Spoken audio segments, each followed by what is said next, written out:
Bismillahirrahmanirrahim. Assalamualaikum warahmatullahi wabarakatuh. Waalaikumsalam warahmatullahi wabarakatuh. Sekali lagi ibu suaranya kurang kedengaran ya. Assalamualaikum warahmatullahi wabarakatuh. Waalaikumsalam warahmatullahi wabarakatuh. Sarapan semua kan? Aman ya? Baik, alhamdulillahirabbil alamin. Allahumma shalli wa sallim wa barik ala sayyidina Muhammadin wa ala alihi wa ashabihi ajma'in. Tadi seperti di informasi memang baru pulang umroh baru 2 hari yang lalu. Jadi alhamdulillah kemarin perjalanannya cukup panjang karena 22 hari kemarin umrohnya itu. Jadi sangat lumayan melelahkan karena perjalanannya dari Jakarta ke Mesir dulu 3 hari, dari Mesir terus pindah lagi ke Yaman, ke Tarim 9 hari, dari Tarim lagi pindah ke Madinah, Mekah 8 hari.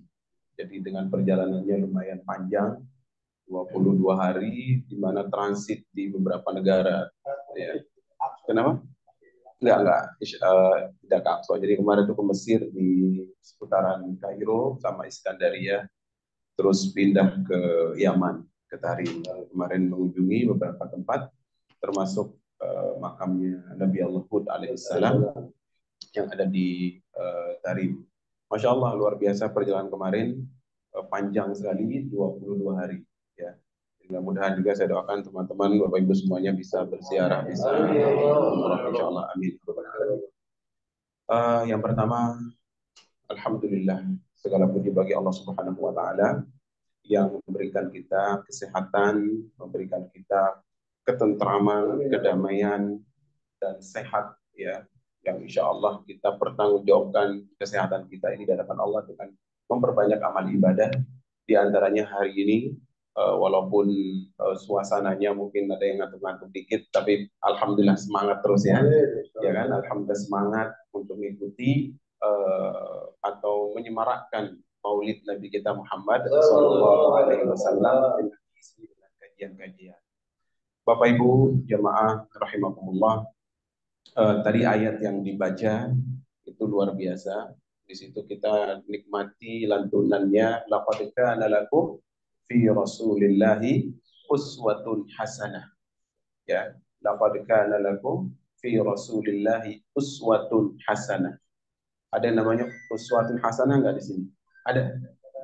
Ada ya? Biasanya nama-nama Indonesia itu uswatun hasanah. Liman kana yarjullaha wal yawmal akhir wa dzakarallaha katsiran.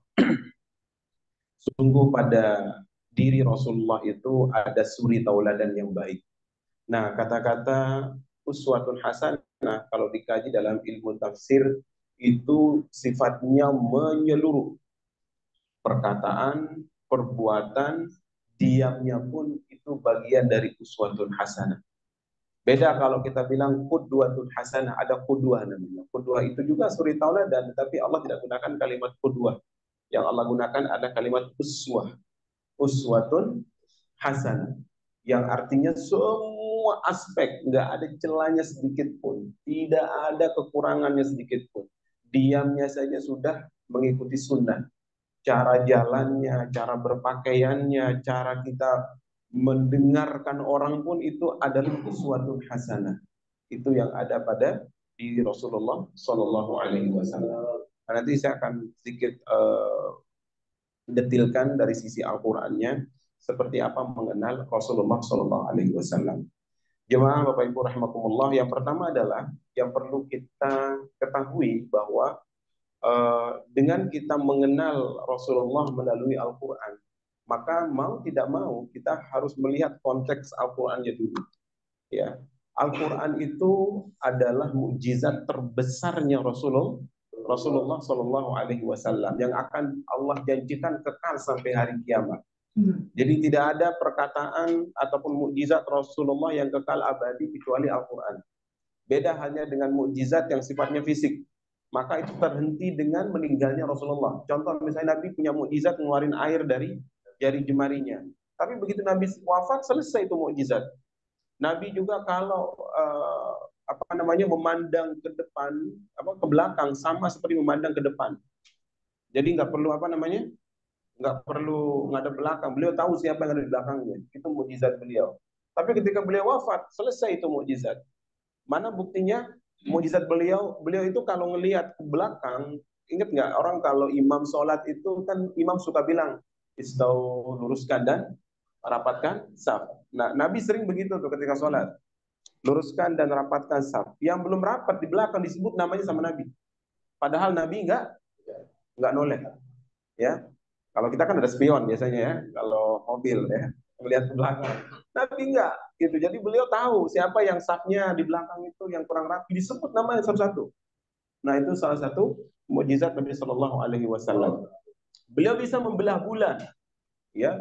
Al-Quran menyebutkan bagaimana Nabi membelah bulan pada saat beliau berada di Mekah. Tetapi ketika Nabi wafat, itu mukjizat selesai, berakhir, tidak ada kelanjutannya.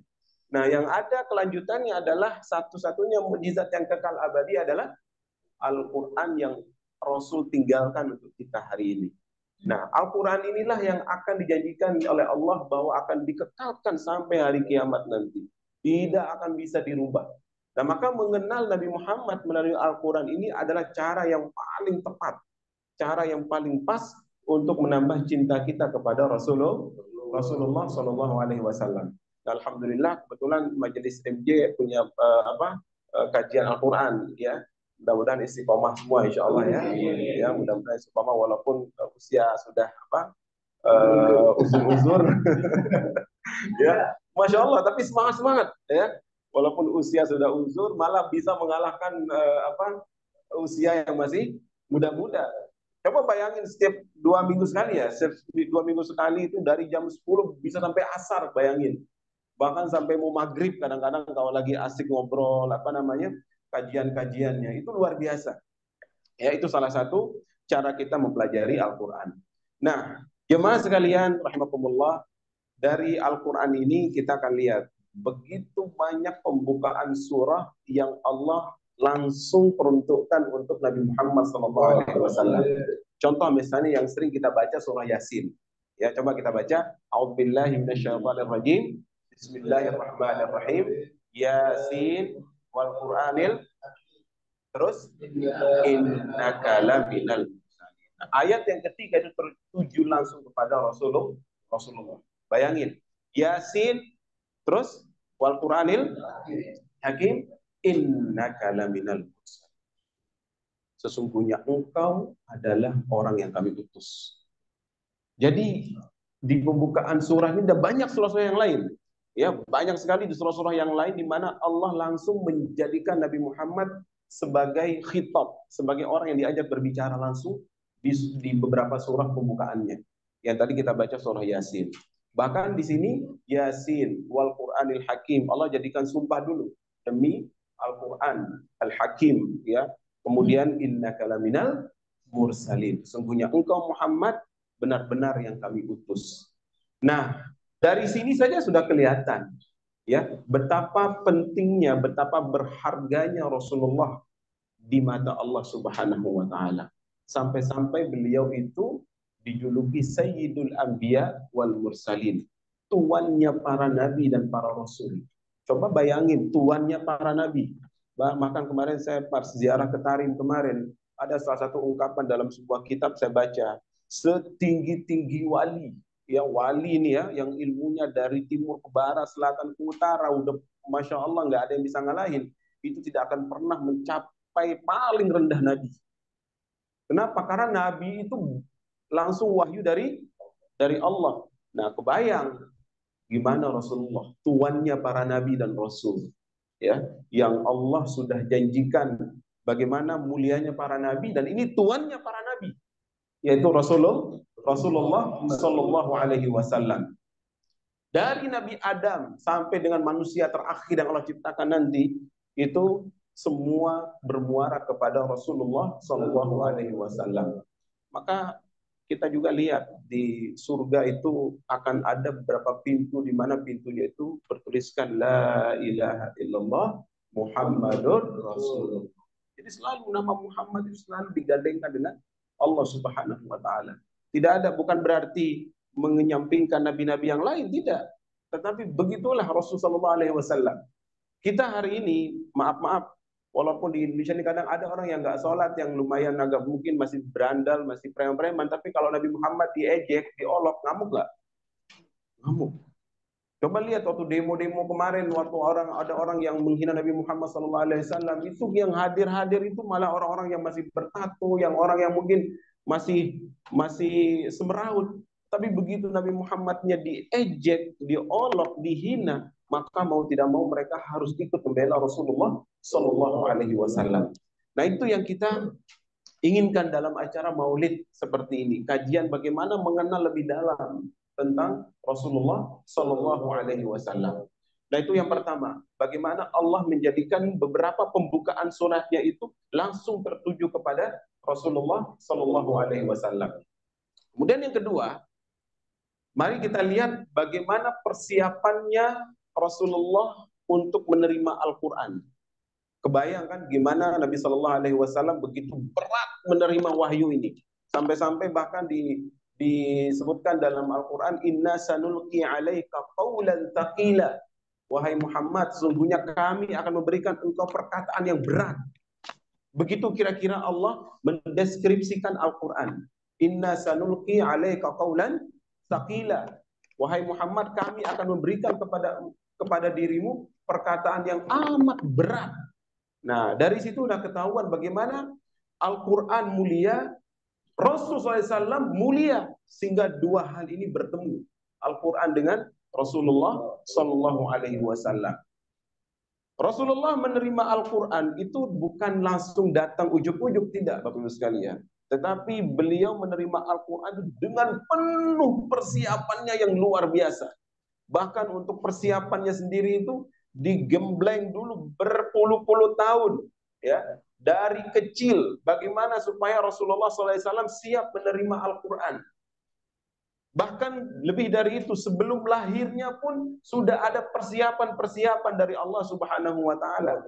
Bagaimana Rasulullah SAW akan siap menerima Al-Quran tersebut sebelum lahir pun sudah dipersiapkan oleh Allah.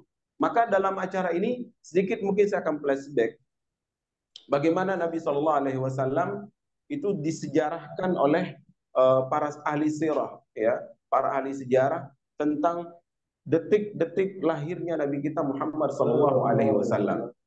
Bapak Ibu pernah dengar nggak ada namanya dalam Al-Quran itu surah Al-Buruj? Tahu ya? Atau kalau yang hafal, A'udzubillahi Bismillahirrahmanirrahim. Was-sama'i dzatil buruj wal yaumil mau'ud. Nah, itu ada surah Al-Buruj. Di dalam surah Al-Buruj itu ada kisah yang menarik. Ini mungkin pernah saya ceritakan, ya nggak, saya ulang dikit.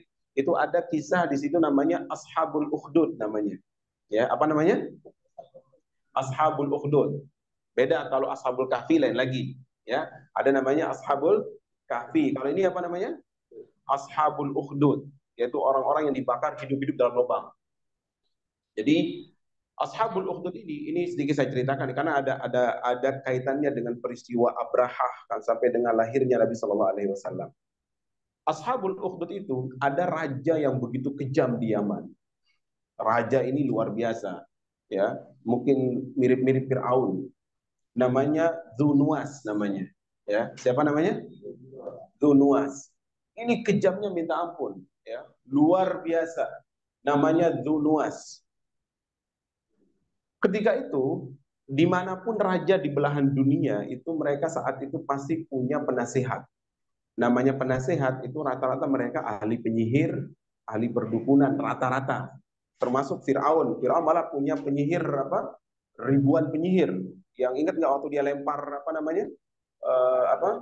lempar tongkat Nabi Musa, itu kan penyihir banyak di situ. Pada lempar tali berubah jadi ular. Jadi memang rata-rata kerajaan zaman dulu itu rata-rata itu punya penyihir, punya dukun. Ya, nggak tahu kalau raja-raja hari ini, ya, presiden hari ini mungkin punya dukun apa enggak. Rata-rata kalau zaman dulu itu punya.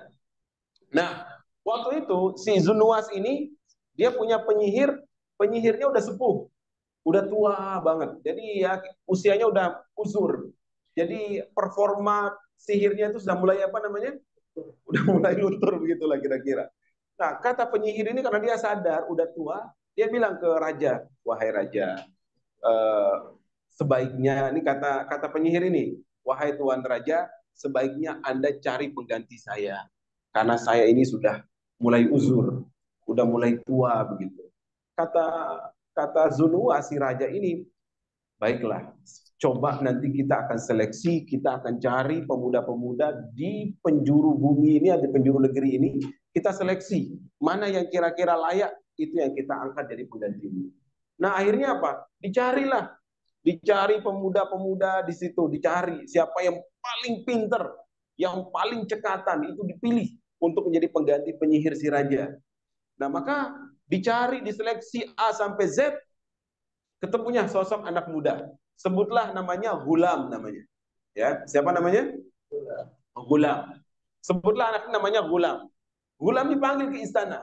Dipanggil ke istana, kemudian dibilang sama Zunuas, wahai Gulam, kamu ini saya proyeksikan akan menjadi penyihir nanti di kerajaan. Ya, dan ini kamu akan dididik sekarang oleh penyihir yang tua ini untuk sebagai penggantinya kelak. Kata namanya anak kecil, Gulam usia sekitar 13-14 tahun lebih kurang. Dan ini semua ahli sejarah mencatat dalam buku-buku sirah, buku-buku sejarah tentang bagaimana kisah ini terjadi.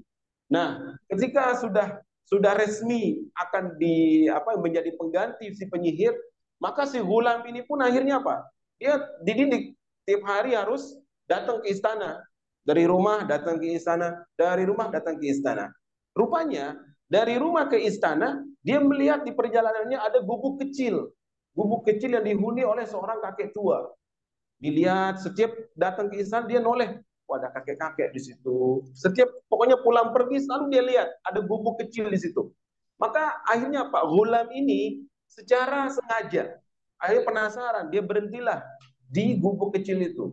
Dia berhenti, ternyata subhanallah, penghuni gubuk kecil yang tua itu, kakek-kakek itu adalah orang yang sangat taat kepada Allah Subhanahu wa taala. Dia ajarkan, dia kasih tahu ke Gulam itu siapa Allah, siapa Tuhan sesungguhnya. Dia ajarkan kalimat tauhid, la ilaha illallah. Terus dia didik Gulamnya. Gulam ini mendengar nasihat daripada si kakek tua yang punya gubuk, dia mulai tertarik dengan mempelajari agama Islam dengan tauhidnya kepada Allah Subhanahu wa taala. Karena yang diajarkan oleh si dukun ini adalah syirik. Nah, sementara yang diajarkan oleh kakek tua punya gubuk ini adalah tauhid. Nah, akhirnya apa? Karena mampir, jadi kalau berangkat dari rumah dia mampir dulu baru ke istana. Ketika dia mampir inilah menyebabkan dia akhirnya telat sampai ke istana. Sering telat setiap hari. Jadi ketika datang telat lagi, ketika datang telat selalu karena gara-gara apa? Gara-gara mampir di gubuk kecil itu. Nah, lama-lama si penyihir ini marah juga. Kamu ini telat terus. Kenapa? Akhirnya dia dicambuk, dipukuli karena sering telat. Begitu juga ketika dia pulang ke rumah, dia mampir lagi. Telat juga dia ketemu ibu bapaknya. Nah akhirnya si Gulani ngeluhlah kepada si kakek tua ini. Dia bilang, wahai guru, saya ini sering dimarahin sama penyihir di istana karena saya sering telat datang. Begitu juga saya sering telat pulang ke rumah, itu saya sering dimarahin. Waalaikumsalam warahmatullahi wabarakatuh. Silakan Pak Yusuf, silakan. Ya. Nah, sering telat terus, jadi ke istana telat, pulang ke rumah telat. Sehingga apa yang terjadi? Kata si siapa si kakek tua itu dia bilang, udah begini aja, kalau kamu Kalau kamu ditanya sama si penyihir, bilang aja kamu ada kerjaan di rumah. Kalau kamu ditanya lagi sama ibu bapakmu di rumah kenapa telat pulang, bilang ada tugas dari istana. Jadi kamu bikin saja alasan, begitulah kira-kira. Nah, akhirnya berjalan waktu, subhanallah terjadi peristiwa di desa itu.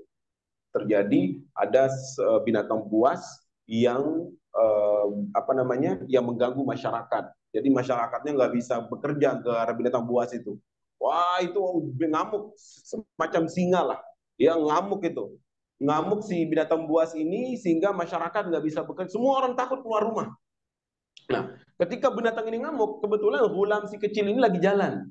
Lagi jalan. Karena orang-orang tahu juga, sebagian besar tahu bahwa Gulam ini pengganti si penyihir. Dia bilang apa? Wahai Gulam, bantu kita dong. Kamu kan pengganti penyihir. Tolong ganti. Nah, akhirnya apa? Dia ambil batu, dia baca Bismillah. Bismillah, dia lempar.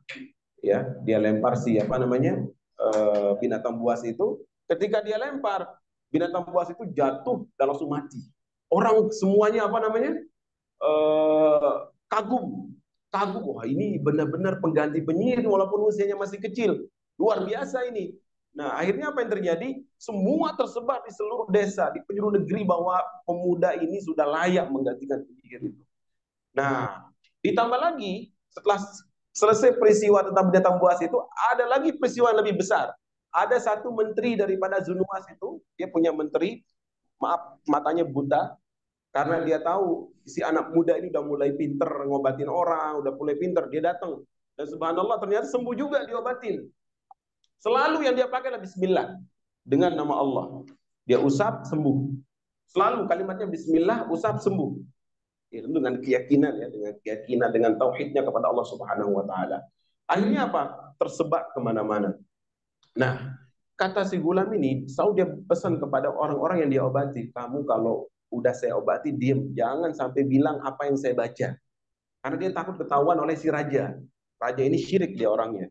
Dia menyekutukan Allah, jahat, zolim. Jadi kalau dia tahu pasti akan bahaya. Nah, tetapi yang namanya perjalanan waktu, nah si raja ini dia ngelihat menterinya ini kok sembuh sekarang, matanya kemarin buta kok sembuh. Dia bilang, wahai menteriku, kamu berobat kemana? Kata si menteri, saya berobat kepada penyihir muda. Oh ya? Kok bisa sembuh langsung? Iya. Nah, nyeletuklah dia. Dia baca apa? Bismillah. Nah, dari situ Raja Zunuwas ngamuk. Udah dipanggillah anak kecil itu. Nah, dipanggil, ditanya. Dan ternyata dia mengakui bahwa selama ini dia belajar dari kakek tua di gubuk tersebut. Dicari kakek itu, dia dibunuh, dipotong, disembelih. Nah, kemudian saatnya anak kecil ini dibawa ke laut, dibawa oleh perahu, kemudian untuk dibuang. Dibawa ke perahu untuk dibuang. Begitu dibuang, perahunya tenggelam, dianya malah ke pinggir selamat. Balik lagi ke istana, rajanya ngamuk lagi. Kemudian apa yang terjadi? Kata raja, nggak bisa, ditusuk nggak bisa. Memang subhanallah itu Allah udah kasih takdir seperti itu. Ditusuk nggak bisa, dipukuli nggak bisa. Ini anak benar-benar tauhidnya kuat banget.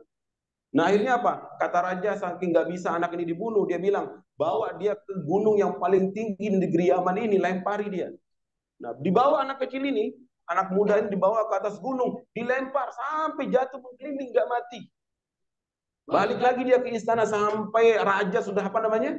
Sudah kehilangan akal gimana caranya ngebunuh anak kecil ini karena tauhidnya luar biasa. Nah baru dia bilang apa anak kecil ini?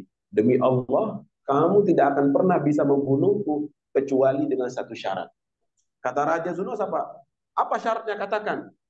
Besok pada waktu duha, kumpulkan semua manusia di Yaman ini, lalu mereka akan menyaksikan bagaimana kamu bisa membunuh.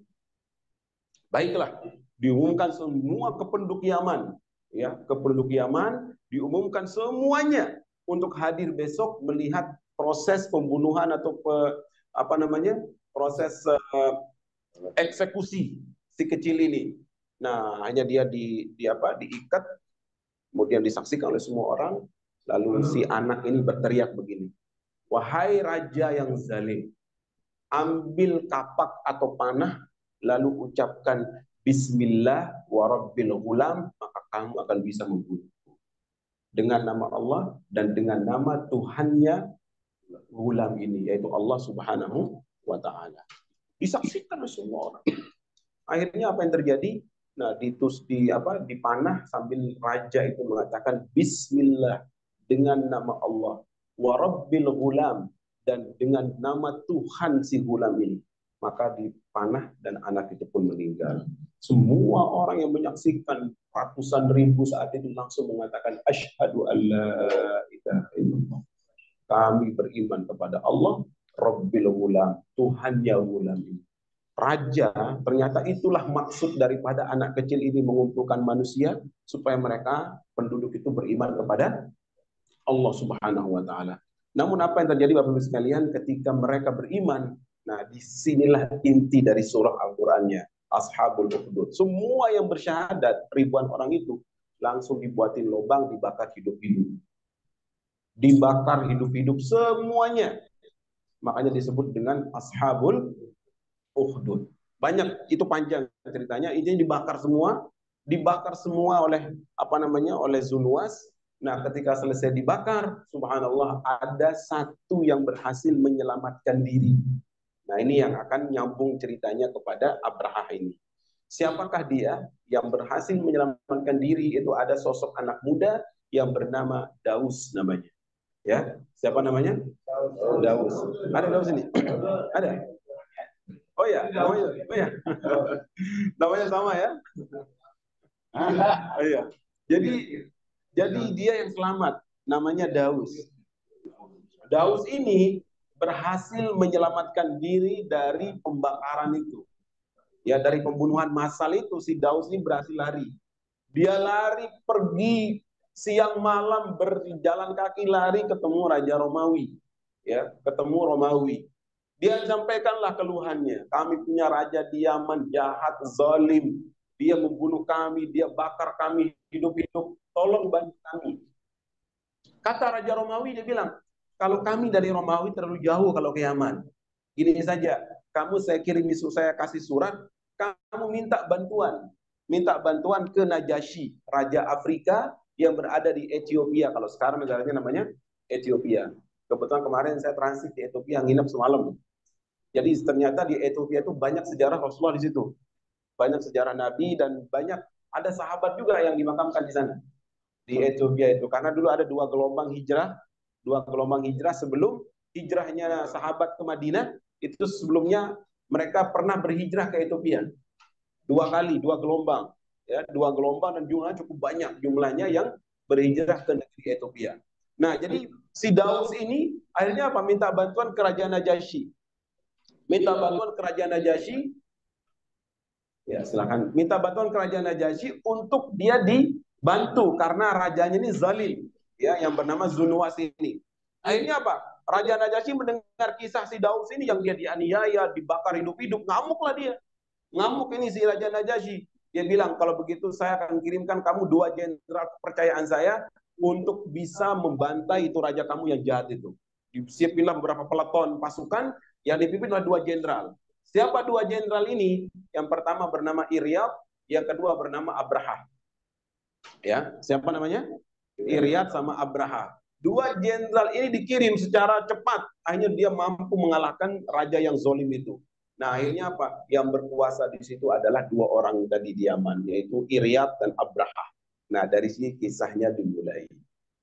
Di mana Abraha dengan Iryad ini yang memimpin Yaman. Dulu kita sempat berpikir, kok ada orang Afrika nyerang Ka'bah? Dari mana datangnya? Ternyata skenario Allah begitu.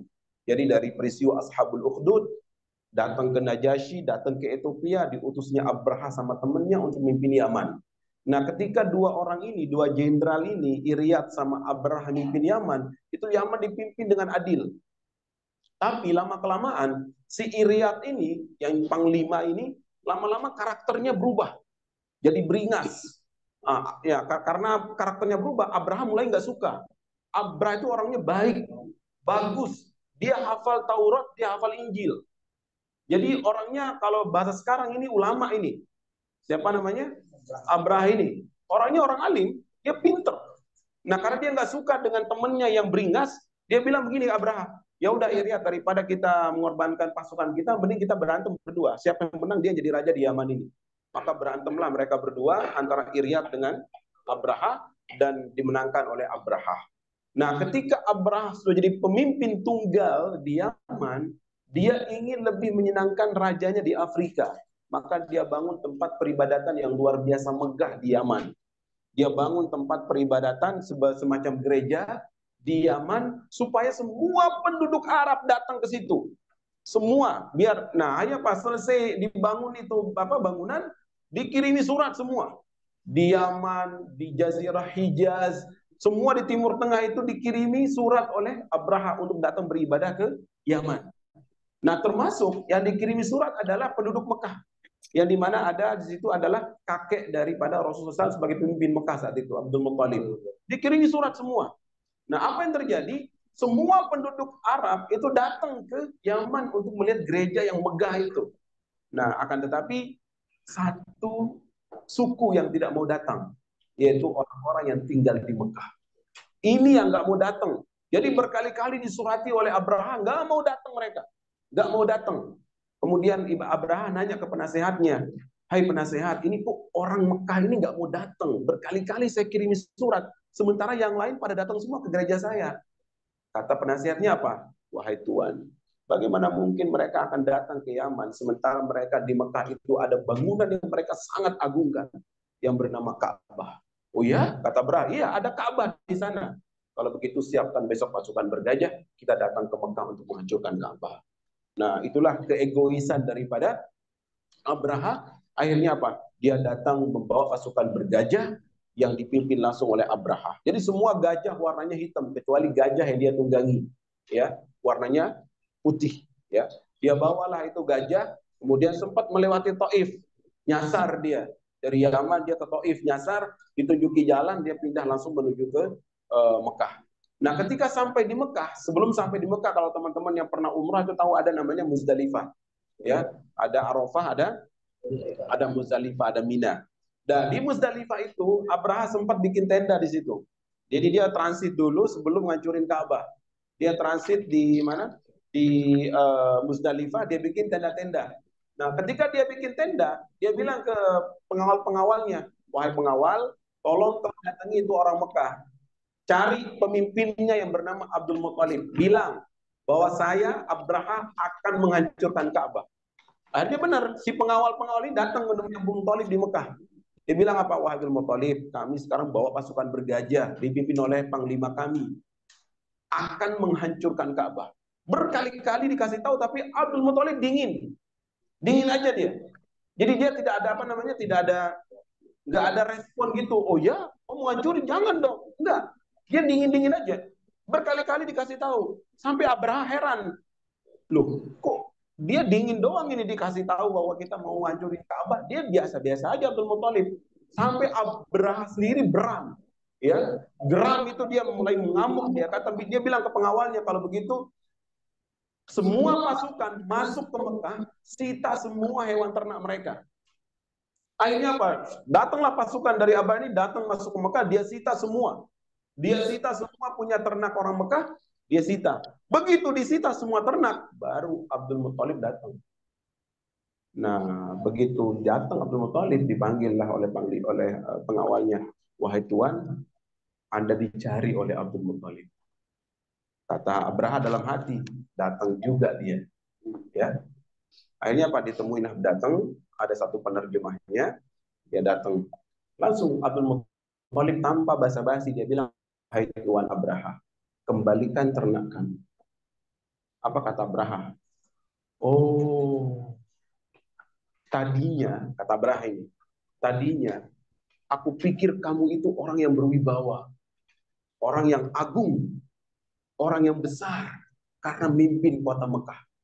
Tapi begitu kamu minta ternak di hadapan saya, kamu jadi hina, kata Abraha. Apa maksud kalimat ini? Maksud kalimat ini adalah Abraha itu heran. Kok ketika mau hancurin Ka'bah, Abdul Muthalib kayak apa namanya? Kayak biasa-biasa aja, kayak nggak perhatian. Tapi ketika ternaknya diambil, ngotot begitu. Jadi Abraha heran. Nah, kemudian Abdul Muthalib bilang, wahai Tuan Abraha, saya ini hanya pemilik ternak. Kalau Ka'bah itu ada pemiliknya. Nah, kalimat-kalimat yang bilang ada pemiliknya inilah yang bikin Abraha agak mulai ragu-ragu tuh. Mulai agak takut. Siapa pemilik Ka'bah itu? Nah, akhirnya apa? Abraha sempat ingin mundur, nggak jadi ngancurin Ka'bah. Tetapi karena keegoisannya udah terlanjur datang dari Yaman, itu yang membuat dia akhirnya berani untuk melanjutkan perjalanan. Nah, ringkas cerita Bapak sekalian, begitu pasukan Abraha ini akan berangkat, akan masuk ke dalam kota, ke kota Mekah, itu gajah-gajah yang dia tunggangi, yang namanya gajah kan punya pemimpin, kalau satunya jalan, pas semua ikut jalan. Kalau yang satu pemimpinnya duduk, maka semua ikut duduk. Nah, karena kebetulan pemimpin gajah-gajah ini adalah yang ditunggangi oleh Abraha, itu dipecut nggak mau bangun. Warnanya putih. Ya, dipecut nggak mau bangun. Nah, karena gajahnya Abraha duduk, maka semua ikut duduk, nggak mau jalan. dipecut nggak mau jalan, dipecut nggak mau jalan. Kata para ulama, kenapa waktu itu gajahnya nggak mau jalan? Karena di situ ada nurnya Rasulullah Shallallahu Alaihi Wasallam. Ada cahaya yang keluar dari rahimnya Aminah. Karena saat itu Rasulullah sedang berada di dalam kandungan Siti Aminah. Nah, itulah yang membuat gajah itu tidak mau melanjutkan perjalanan. Sampai dicambuk berkali-kali oleh Abrah. Tetap gajah itu nggak mau bangun.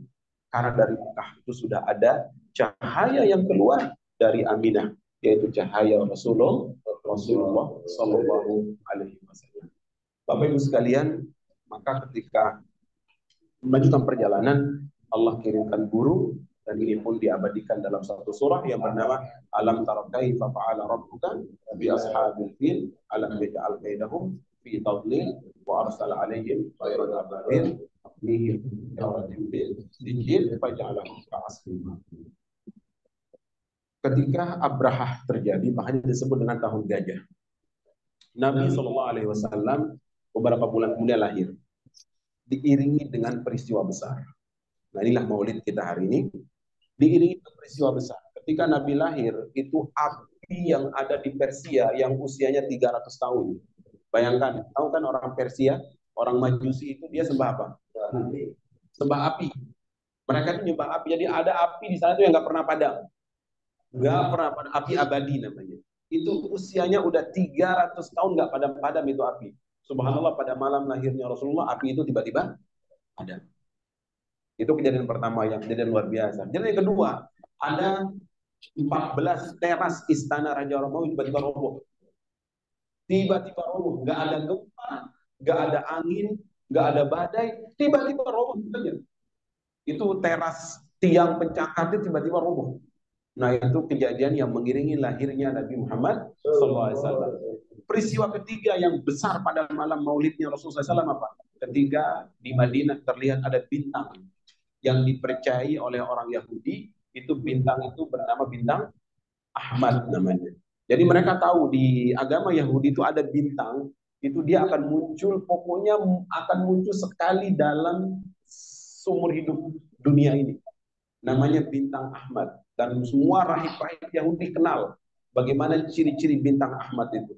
Dan itu ternyata muncul di Madinah, yang dilihat oleh beberapa rahib-rahib Yahudi yang menyaksikan. Dia lihat, kok ada bintang Ahmad muncul. Sampai mereka bertanya kepada seluruh penduduk Madinah, ada bayi lahir nggak malam ini? Ada bayi lahir nggak? Nggak ada. Nggak ada bayi lahir satupun di Madinah saat itu, pada malam itu. Dan ternyata itu adalah menandakan kelahirannya baginda Rasulullah Shallallahu Alaihi Wasallam. Jadi kejadian yang besar itu yang ketiga. Yang keempat, kejadian yang luar biasa apa? Aminah itu setiap malam didatangi oleh Nabi bergantian. Jadi malam pertama didatangi oleh Nabi Adam, Nabi Idris, Nabi Nuh, Nabi Hud, Nabi Saleh, Nabi Ibrahim, Nabi Ismail, Nabi sampai ke Nabi Isa.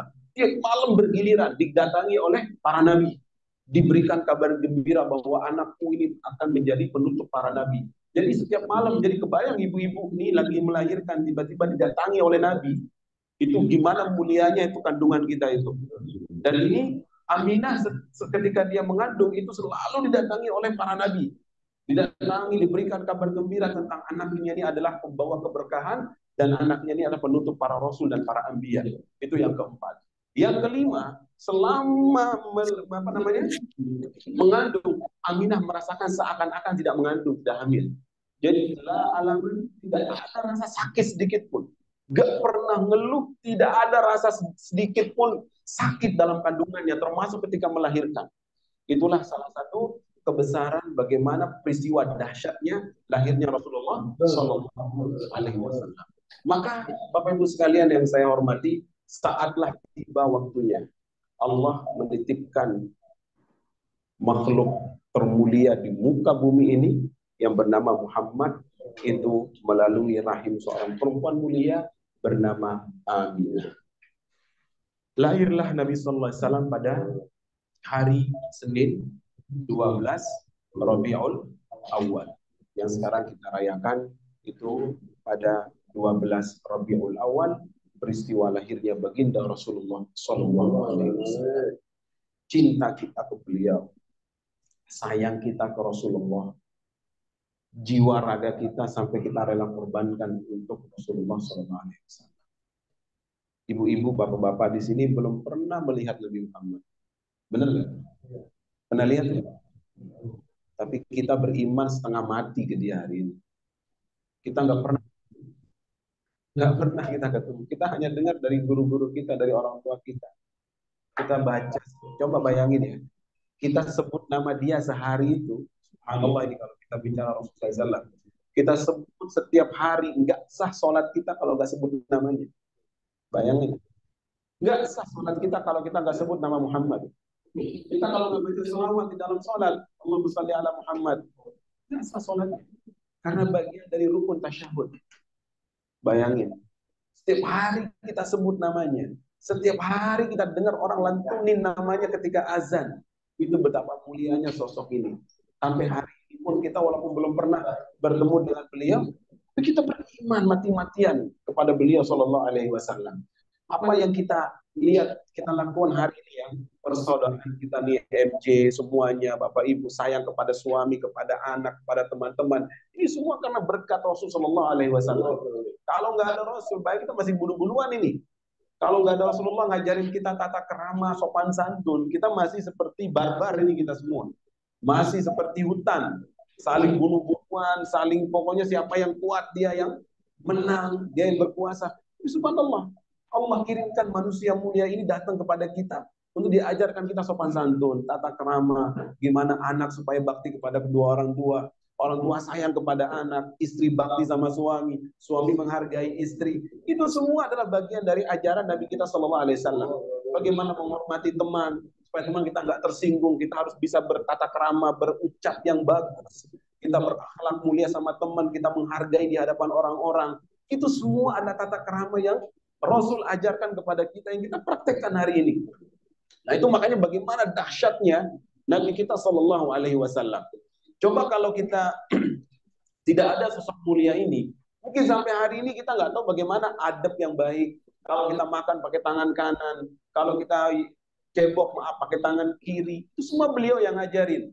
Bagaimana kita bersih, berwudu tiap hari, cuci tangan, cuci wajah kita tiap hari.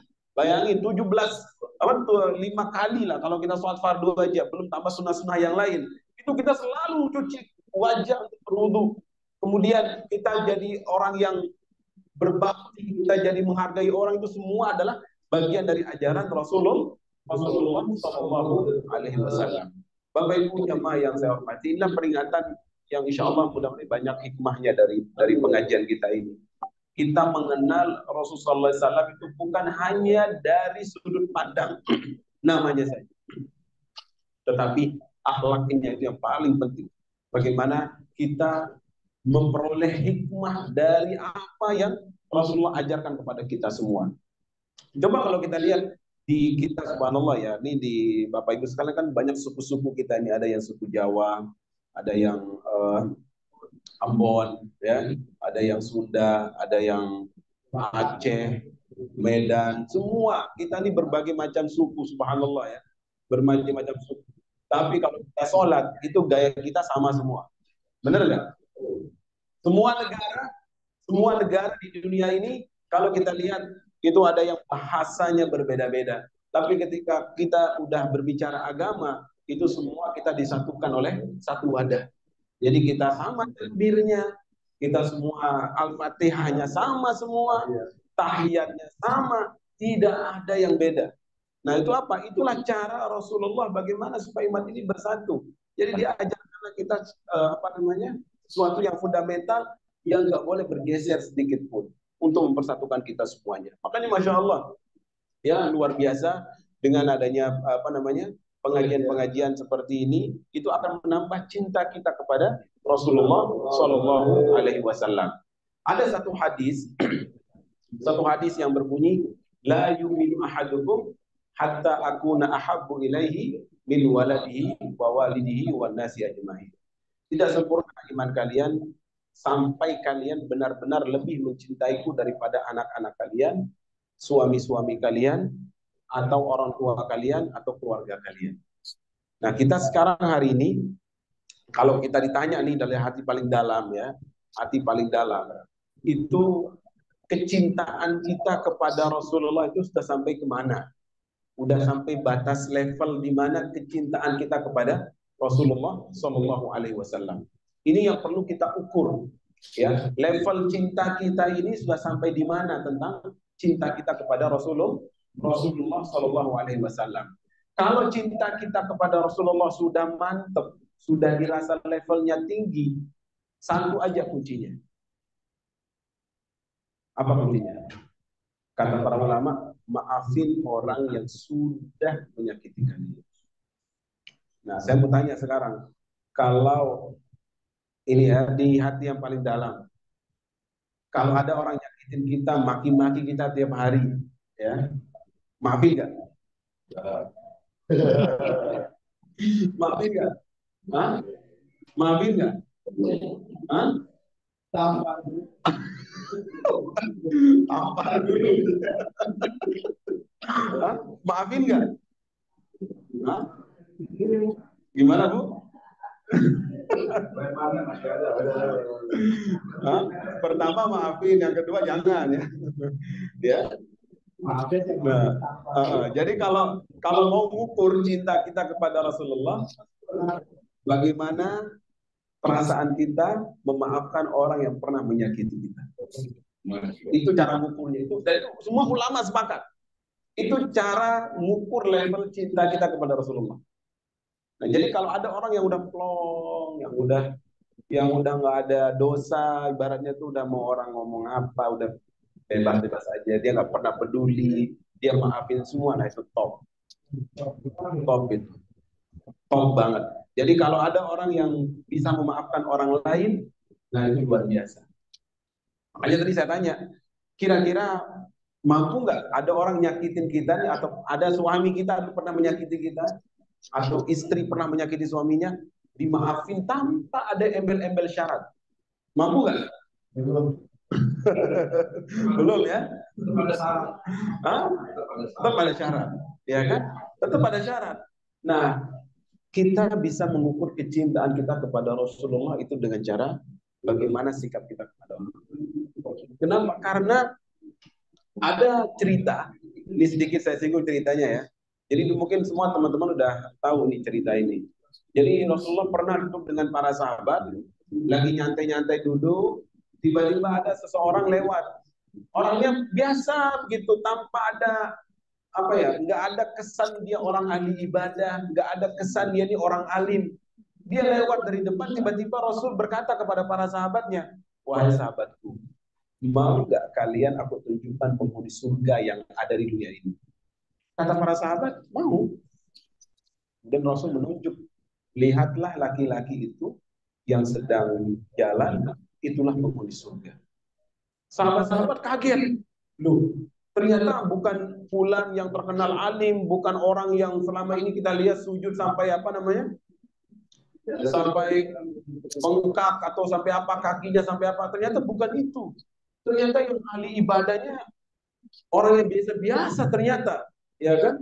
Nah, ini juga kita jadi pelajaran, jangan menganggap remeh orang. Ada orang yang mungkin masih tatoan, kita udah anggap wah ini neraka ini, ya. Jangan. Ada orang yang pakai gamis tiap hari, kita sangka dia orang alim, hanya ternyata di dalamnya malah belangsak juga gitu, ya. Jadi nggak bisa kita ukur dengan pakaian. Kita nggak tahu Pak Yusuf ternyata wali ini. Ya, kita nggak tahu, bener nggak? Ya. Ya, Masya Allah. Dari kelas. Kita nggak tahu. Mungkin beliau kalau malam tahajudnya sampai 1000 rakaat. Ya kan? Benar, kita nggak tahu. Orang masing-masing punya kebiasaan yang kita nggak tahu. Mungkin dia punya urusan dengan Allah yang orang nggak bisa baca setiap hari. Ada orang yang kita sangka nggak kita sangka-sangka. Mungkin jarang hadir pengajian, tapi subhanallah sholat sunnahnya kuat. Di rumah dia taat sama ibu bapaknya, sama istrinya akur-akur aja, sama anaknya tunaikan kewajiban. Itu semua bagian dari prestasi. Makanya kita nggak bisa ukur orang dengan apa yang kita lihat dari kesehariannya. Nah, termasuk yang tadi itu, yang Nabi bilang tadi, ketika ada orang penghuni surga ternyata masih biasa-biasa aja. Nah, rupanya ada sahabat yang bernama Abdullah bin Abbas. Di antaranya Abdullah bin Abbas hadir saat itu, di mana dia penasaran dengan pemuda yang ditunjuk oleh Nabi tadi bahwa dia penghuni surga. Abdullah kemudian datang sendiri, datang ke rumah pemuda itu. Dia bilang, Assalamualaikum. Kaget. Yang datang ternyata Ibnu Abbas. Ibnu Abbas ini sepupunya Rasulullah. Sepupunya. Jadi si pemuda yang tadi ahli surga itu kaget karena girang, seneng. Yang datang siapa? Sepupu Rasulullah. Kata si pemuda ini, silakan, silakan, silakan. Oh, dia senang didatangin oleh sepupu Nabi. Nah, kata Ibnu Abbas, saya ingin bertamu, saya ingin ya apa ya sebatas bertamu lah ya begitu.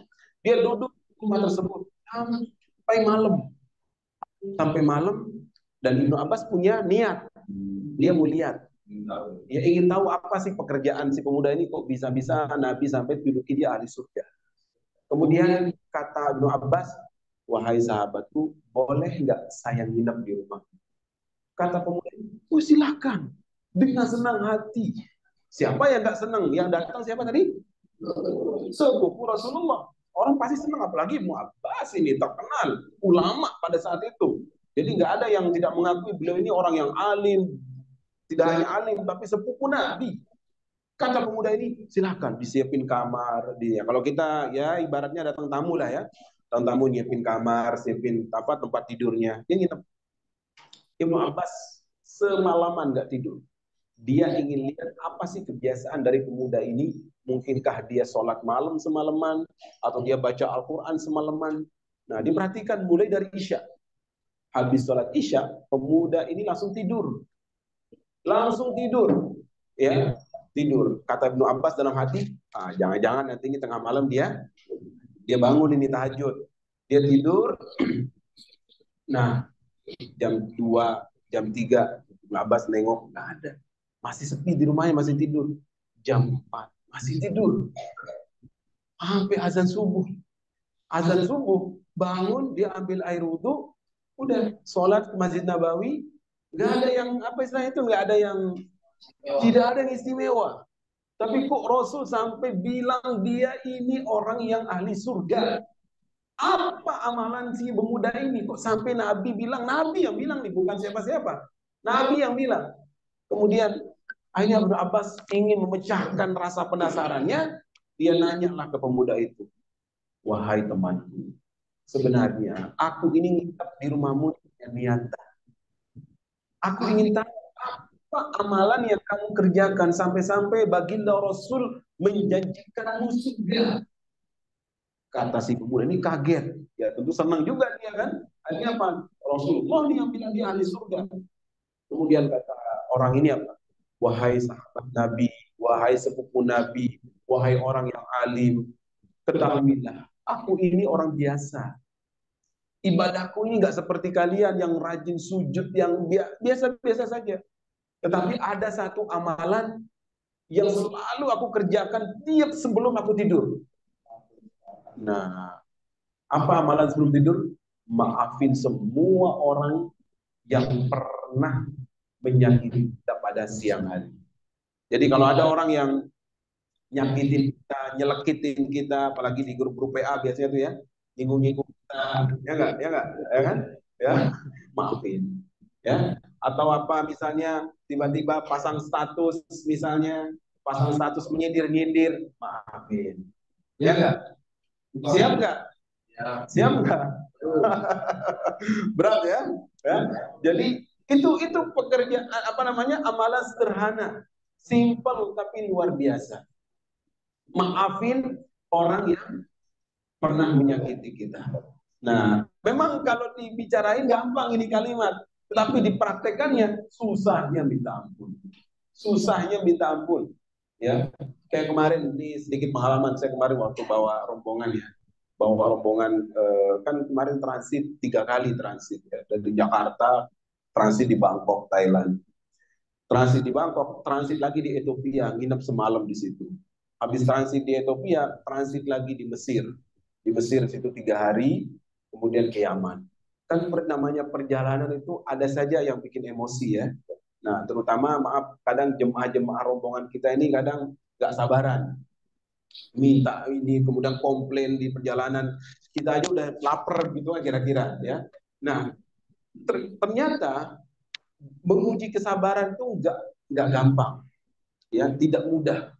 Ya sama seperti bapak-bapak sekarang misalnya di rumah, ya kan, ketemu anak, ketemu istri, istrinya tiba-tiba pas pulang ternyata nggak ada masakan, ya kan, pulang ke rumah ternyata berantakan rumah, pasti ngamuk-ngamuk. Atau juga istri juga begitu, melihat suaminya keluar nggak pamitan, nggak izin, tiba-tiba pulangnya tengah malam jam 2, istri ngamuk-ngamuk. Nah itu bagian dari menguji apa? Menguji kesabaran. Karena memang namanya sabar itu berat, ya, ringan diucapin tapi berat untuk dipraktikkan. Ya, ada orang sering bilang sabar itu ada apa namanya? Ada batasnya. Itu kalimat itu salah. Jadi sabar itu tidak memiliki, nggak ada batasannya sabar itu. Pokoknya sabar ya sabar, sampai mati sabar. Ya, nah, cuma beda-beda tipis. Ada sabar yang sifatnya sabar terpaksa, ada sabar yang memang sabar beneran. Ya, iya, sabar ikhlas gitu. Ada orang misalnya ketemu sama orang gede, preman gede, badannya, terus ada orang kecil ditampar, sabar aja deh gitu ya. Sabar karena tidak mampu melawan ya.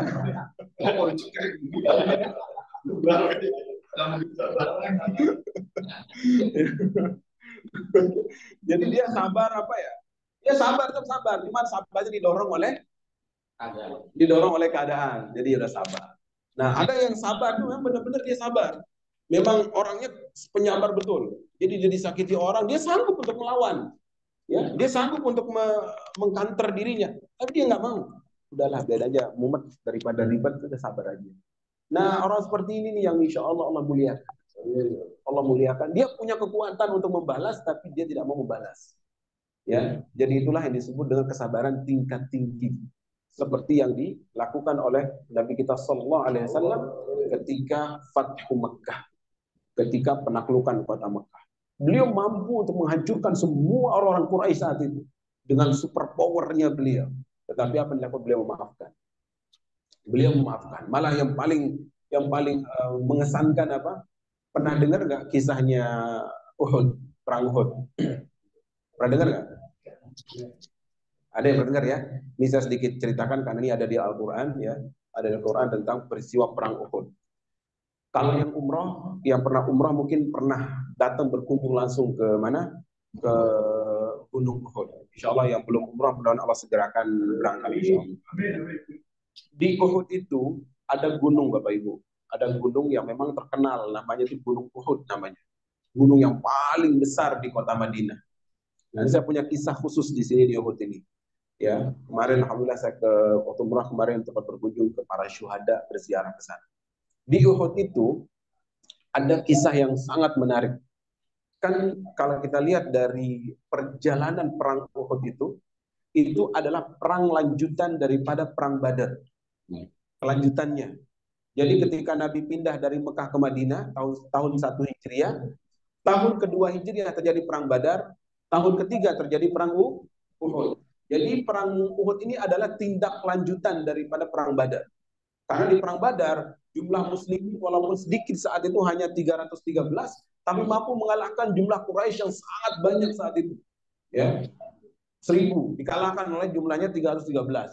Dan yang mati di perang Badar itu rata-rata adalah pembesar-pembesar Quraisy. Abu Jahal mati di situ, Umayyah bin Khalaf mati di situ. Jadi semua pembesar-pembesar Quraisy mati tewas di perang Badar. Nah, ini yang mengakibatkan Quraisy saat itu mulai dendam. Ingin balas dendam kepada penduduk Madinah yang dimana ada Nabi Muhammad SAW di sana. Maka disiapkanlah 3.000 pasukan dari Mekah untuk membombardir kota Madinah. Jadi jaraknya dari Mekah ke Madinah itu 430 km. Kalau sekarang kita mungkin dari Jakarta ke Semarang lah ya. 430 km dari Mekah menuju ke Madinah. Bawa 300 pasukan, 200 diantaranya adalah pasukan elit. Kopassusnya ada 200 yang dipimpin oleh Khalid bin Walid saat itu. Jadi Khalid saat itu belum masuk Islam, Khalid bin Walid. Jadi dia pimpin 200 pasukan berkuda. Jadi 3.200 di dalamnya ada pasukan berkuda punya Khalid bin Walid. Nah, ringkas cerita, begitu mereka datang menyerbu Madinah, Nabi SAW saat itu belum ada persiapan apapun. Malah ceritanya di Sirah Nabawiyah, Nabi Muhammad sedang berada di Kuba. Ia ada di Kuba, jadi jaraknya sekitar 15 kilo dari rumah beliau. Jadi berada di Kuba. Tiba-tiba datang utusan. Dia bilang, ya Rasulullah, kita akan diserang, matilah kita semua nanti ini. Ada 3.000 orang datang ke Madinah. Mereka menggunakan pasukan berkuda, semuanya persiapan luar biasa mau menghancurkan Madinah. Akhirnya apa? Kata Nabi, kemudian beliau buru-buru pulang ke rumah, beliau kumpulkan para sahabat. Rapatlah, kira-kira seperti inilah rapatnya. Minta usul dari para sahabat. Kata Nabi, silahkan utarakan ide-ide kalian. Sebagian mengatakan, ya Rasulullah, lebih baik kita bertahan saja di rumah. Kita bertahan di Madinah, biarkan mereka datang, kita perangi di dalam kota. Jadi biarnya nih Jakarta kita perang di dalam kota kita perang. Kemudian sebagian bilang, ya Rasulullah, ini terutama yang muda-muda. Yang muda-muda punya usul, ya Rasulullah, jangan bertahan di dalam rumah. Kita keluarlah saja ke Uhud. Biarkan kami mati di medan perang. Jangan mati di rumah. Kami ingin mati di luar saja seperti kita di perang Badar dulu. Kita perangi mereka di luar. Kita cegat mereka di Uhud. Nah, Nabi saat itu Shallallahu Alaihi Wasallam ketika mendengar dua ide ini, beliau lebih condong ke ide yang pertama, bertahan di dalam kota. Biarkan mereka datang menyerbu, kita pagari, kita serbu mereka di dalam kota. Jadi kenapa? Karena yang mengenal kota tentu orang yang tinggal di dalamnya. Jadi jangan di luar. Kalau itu kita head to head, mending di dalam aja. Karena mereka pasti masuk ke dalam perangkap kita. Nabi lebih condong seperti itu. Tapi karena disemangati oleh yang muda-muda, ya Rasulullah, ayo kita keluar, kita keluar. Kata Nabi, baiklah, kita keluar ke medan Uhud. Nah, beliau pulang pakai baju perang.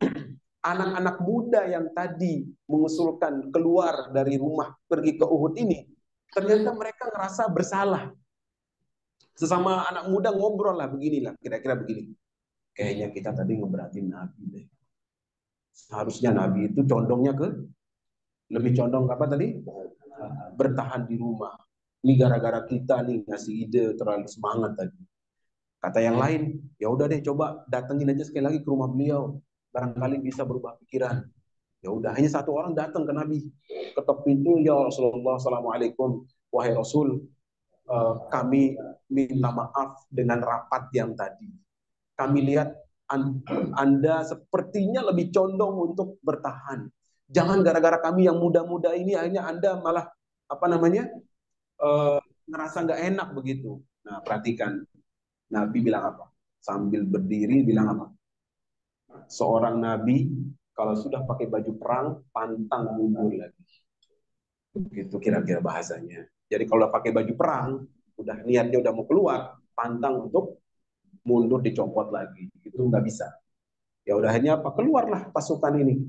Sekitar 1.000 orang dari Madinah keluar ke medan tempur bernama Uhud di situ. 3.000 lawan 1.000. 3.000 kafir Quraisy, kemudian 1.000 pasukan muslimin. Ternyata ada ujian lagi di situ.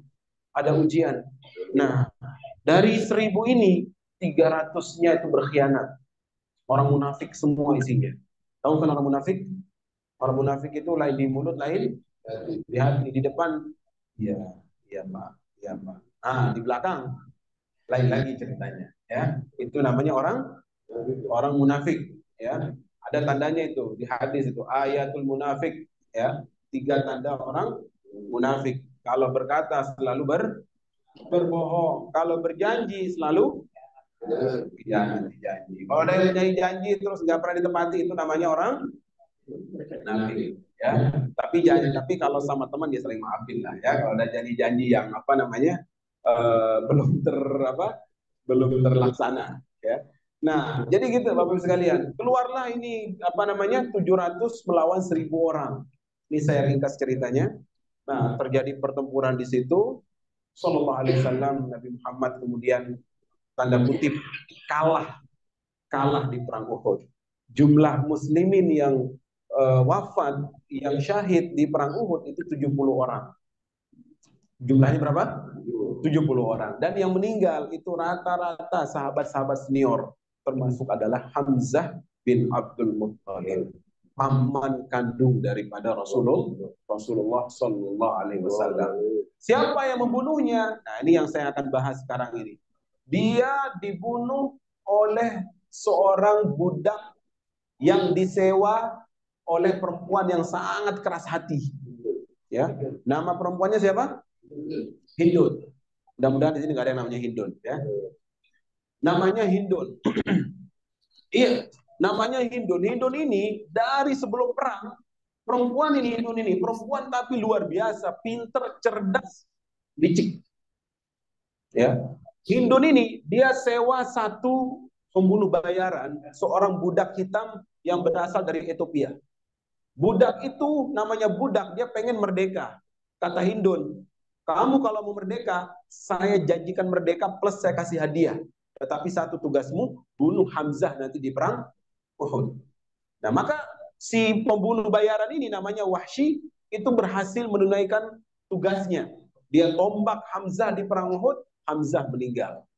Nah, apa yang dilakukan oleh Hindun ini, si perempuan yang tadi saya sebut keras hati ini, begitu selesai lihat tergeletak jasadnya Hamzah, tubuhnya udah tidak berdaya, udah mati, dia ambil pisau kecil, bayangin, dia buka dada Hamzah, dia sobek, dia ambil jantungnya, dia kunyah-kunyah.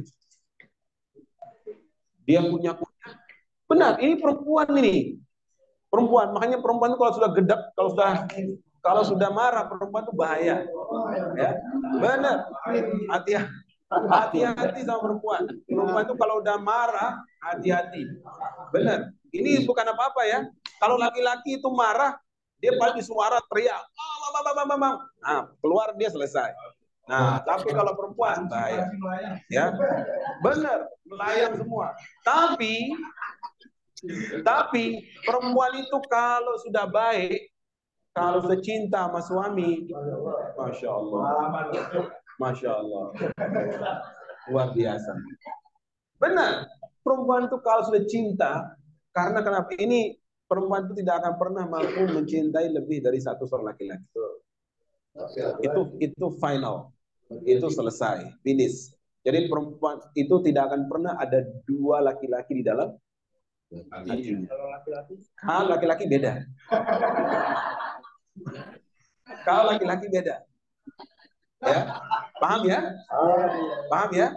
Nah, tetapi laki-laki itu berat, ya, berat. Kenapa? Karena dia diminta untuk berbuat adil, adil.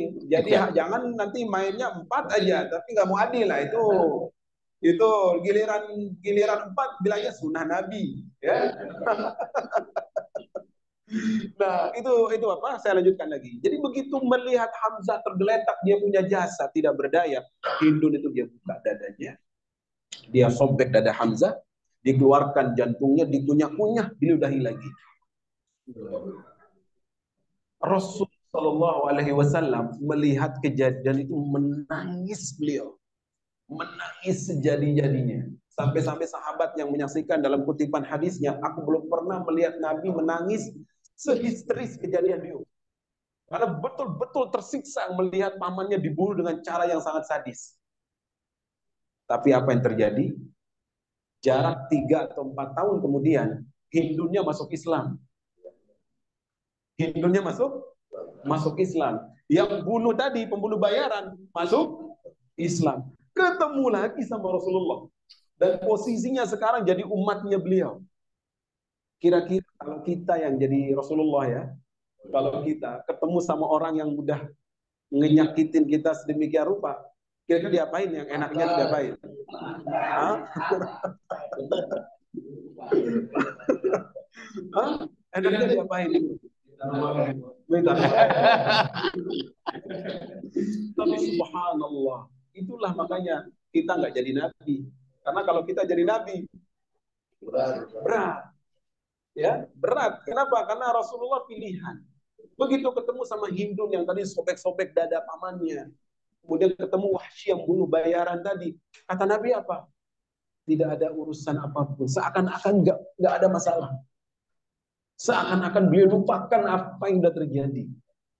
Itulah Rasulullah Sallallahu Alaihi Wasallam. Sallallahu ala Muhammad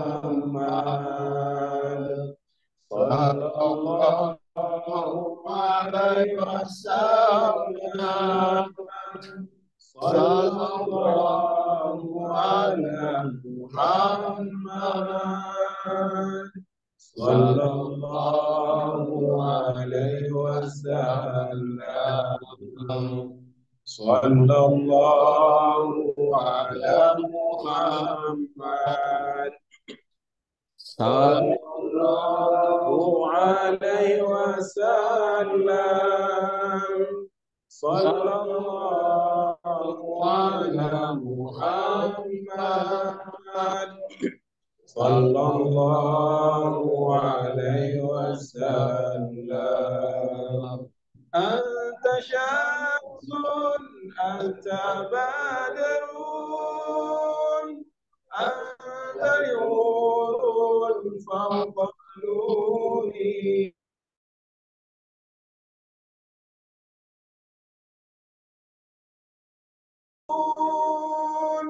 أنت نور فوق نوري.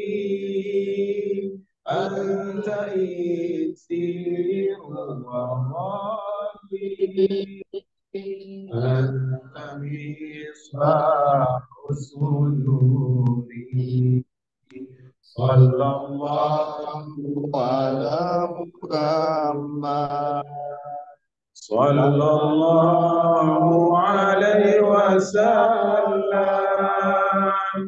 صلى الله على محمد.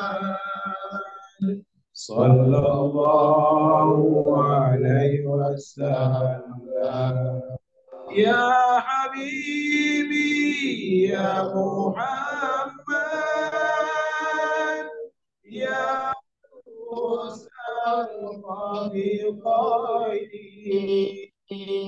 يا حبيبي يا محمد. يا عروس الخافقين. يا مؤيد يا ممجد.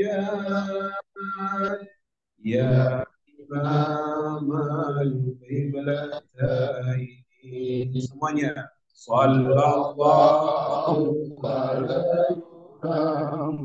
wasallam. Sallallahu alaihi wasallam. Sallallahu ala Muhammad. Sallallahu alaihi wasallam. Sekali lagi. Sallallahu ala Muhammad. Sallallahu alaihi wasallam.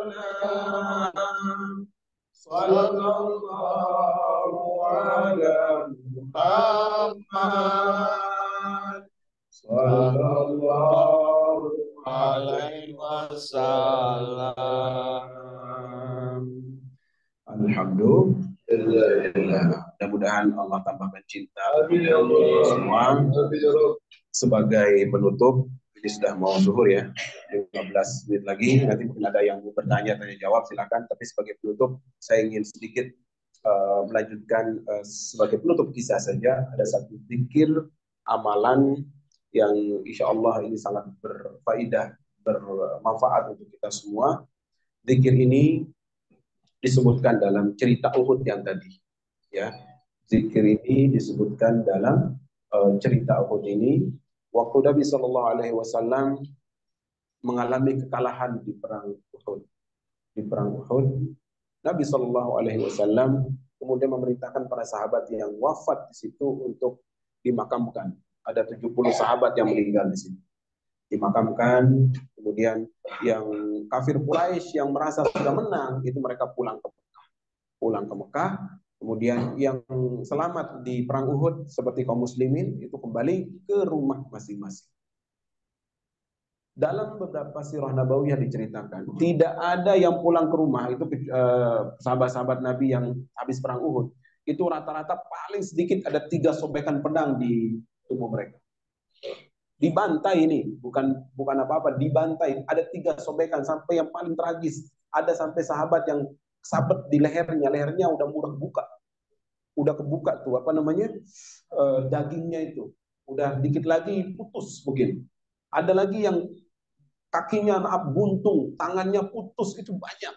Jadi semua sahabat yang pulang dari Uhud itu rata-rata itu paling sedikit tidak 3 sobekan pedang di tubuhnya itu. Kebayang begitu mereka udah pulang ke rumah, baru semalam rehat di rumah, tiba-tiba turun wahyu dari Allah. Semua yang ikut Uhud wajib bangun lagi kejar Quraisy yang pulang ke Mekah. Kebayang nggak? Yang ikut Uhud kemarin nggak ada alasan, mau luka, mau parah, mau apa, harus bangun kejar lagi yang kemarin nyerang kita itu. Bayangin itu, kita aja nih habis olahraga, habis kerja deh dari kantor, itu kalau udah tiduran di rumah itu capeknya luar biasa. Disuruh bangun lagi, mau apapun kerjaannya itu kita malas untuk ngikutin. Ini baru pulang perang dan kondisi lagi luka-luka. Kata Rasulullah, semua umumkan ke suku-suku kalian yang kemarin ikut datang lagi ke sekarang kumpul, kita kejar mereka. Tahu apa yang dilakukan oleh para sahabat? Dengar seruan itu, mereka seakan-akan gak ada luka. Mereka bangun lagi, kemudian ada yang paling tragis itu ada anak 2 saudara namanya dua adik kakak itu, dia lukanya parah itu. Disebutkan itu ada yang sampai kakinya putus.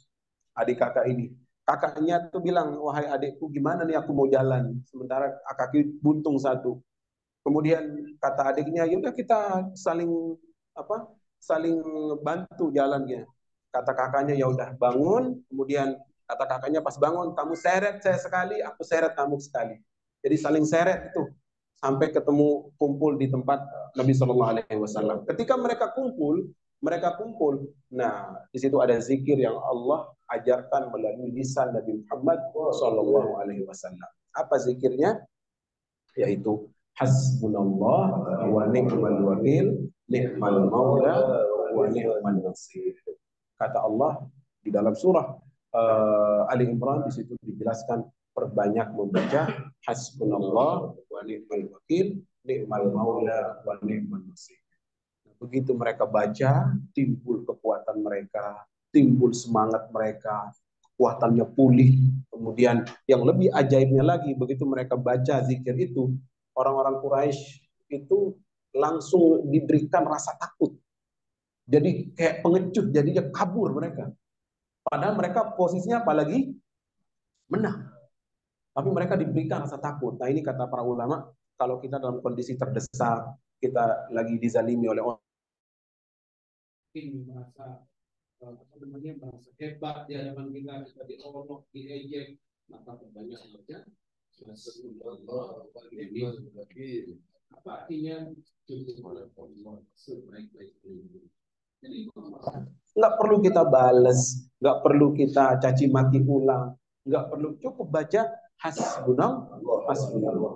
Tadi ini pesan dari saya di pengajian ini untuk teman-teman rekan-rekan semuanya, perbanyak membaca hasbunallah wa ni'mal wakil, ni'mal maula wa ni'mal nasir, wala haula wala quwwata illa billah. Apalagi di masa-masa zaman sekarang ini, maaf, di zaman-zaman sekarang ini banyak sekali kezaliman di mana-mana. Apalagi tahun-tahun ini sekarang kita akan menghadapi apa namanya? Pasti banyak saling fitnah, saling apa. Kita nggak usah ikut-ikut fitnah-fitnah. Kita ikuti apa kata hati dan kita baca hasbunallah wa ni'mal wakil. Apapun itu, ini bekal yang kita pelajari hari ini. Cinta kepada Rasulullah dan amalkan zikir yang tadi. Ya, itu dari saya. Insya Allah mudah-mudahan apa yang saya sampaikan banyak manfaat kita semuanya, dan insya Allah membawa perubahan pada diri kita, kecintaan kepada Rasulullah SAW, dan yang paling penting adalah kita berusaha memaafkan orang-orang yang ada di sekitar kita, dan yang paling penting lagi kita lebih peka kepada saudara-saudara kita, jangan menyakiti orang lain, jangan kita berbuat yang enggak sama orang lain, kita hidup biasa-biasa aja, kerjakan fardu, sholat, udah itu aja, banyak zikir, udah itu aja, jangan terlalu banyak komentari orang-orang. Itu saja, insya Allah mudah-mudahan berkah. Amin ya. Amin. Saya kembalikan kepada MC, mungkin ada yang mau tanya jawab. Assalamualaikum. Ya wanita, ya sekarang kita buka dari kita jawab dari laki-laki kan mau maghrib ya. Iya. 12 menit lagi ya insya Allah. Nggak sampai. Nggak sampai. 9 menit, 9 menit ya. Iya, 9 menit lagi. Untuk ahli-ahli saya kasih 2 orang. Sama Air, sama Aisyah. Ya. Untuk Putih, 2 orang juga siapa? Kira-kira 50%. Putih, mana sama? Ada mana? 2 orang ya, nyatanya karena waktu kita hanya 30 menit. Siapa mau tanya? Eka sama?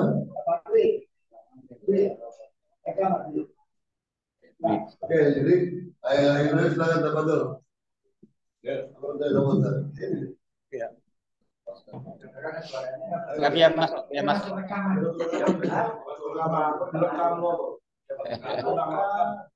Silakan.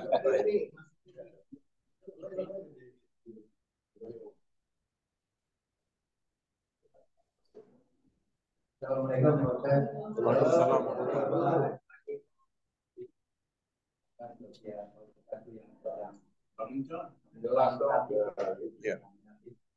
Jadinya saya sadar juga sendiri, saya juga menafik mungkin kalau kecil. Tapi di ayat surat At-Tahrim ayat 9 sama At-Taubah ayat 73 itu kalimatnya sama kan? Ya ayuhan nabi, ya hidil kufar wal kafir. Nah, di ayat Al-Taubah ayat 73 begitu. Nah, itu yang saya tanya, kalau silakan. Kenapa enggak? Ya ayuhan ladzina amanu. Ya ayuhan enggak begitu ya? Oh iya ya. Ya, terima kasih. Selanjutnya hari. Assalamualaikum Ustaz. Kan kalau kita mencintai kita kan jelas ada rasanya ya. Kalau Rasul agak sulit gitu loh. Padahal harus ya, mencintai Rasul kan. Tapi tadi ada pencerahan bahwa semua ulama sepakat bahwa misalnya kita memaafkan ya, itu udah apa namanya udah seperti itu ya. Level cinta itu bisa digantikan dengan perilaku seperti itu. Iya. Atau perilaku lainnya ya. Terus yang kedua, apakah ada cara untuk meningkatkan cinta kita pada Rasul? Ya, misalnya sering membaca sirah Nabawiyah, salawat atau zikir. Atau justru kita mendengar secara langsung cerita seperti ini. Yeah. Saya sih menyukai cerita seperti ini gitu loh. Jadi apa namanya cinta saya jadi meningkat gitu loh. Ada tips-tips seperti itu ya. Terima kasih. Assalamualaikum warahmatullahi wabarakatuh. Waalaikumsalam. Baik, yang pertama dulu dari Bapak Tahir ya. Yang di At-Tahrim ya ayuhan nabi jahilul kuffar wal munafiqin wa qulub alaihim. Jahidil kuffar wal munafiqin wa qulub alaihim. Perangi orang kafir dan munafik. Enggak cukup di situ. Wa qulub alaihim. Wa qulub itu lebih berat lagi. Ya. Jadi tekanannya lebih berat lagi. Nah, kenapa tadi pertanyaannya kenapa nggak menggunakan ya ayyuhalladzi na'aman. Pertama kita bicara konteks tafsir dulu. Tafsir itu kan dia punya asbabun nuzul. Dia punya sebab turun.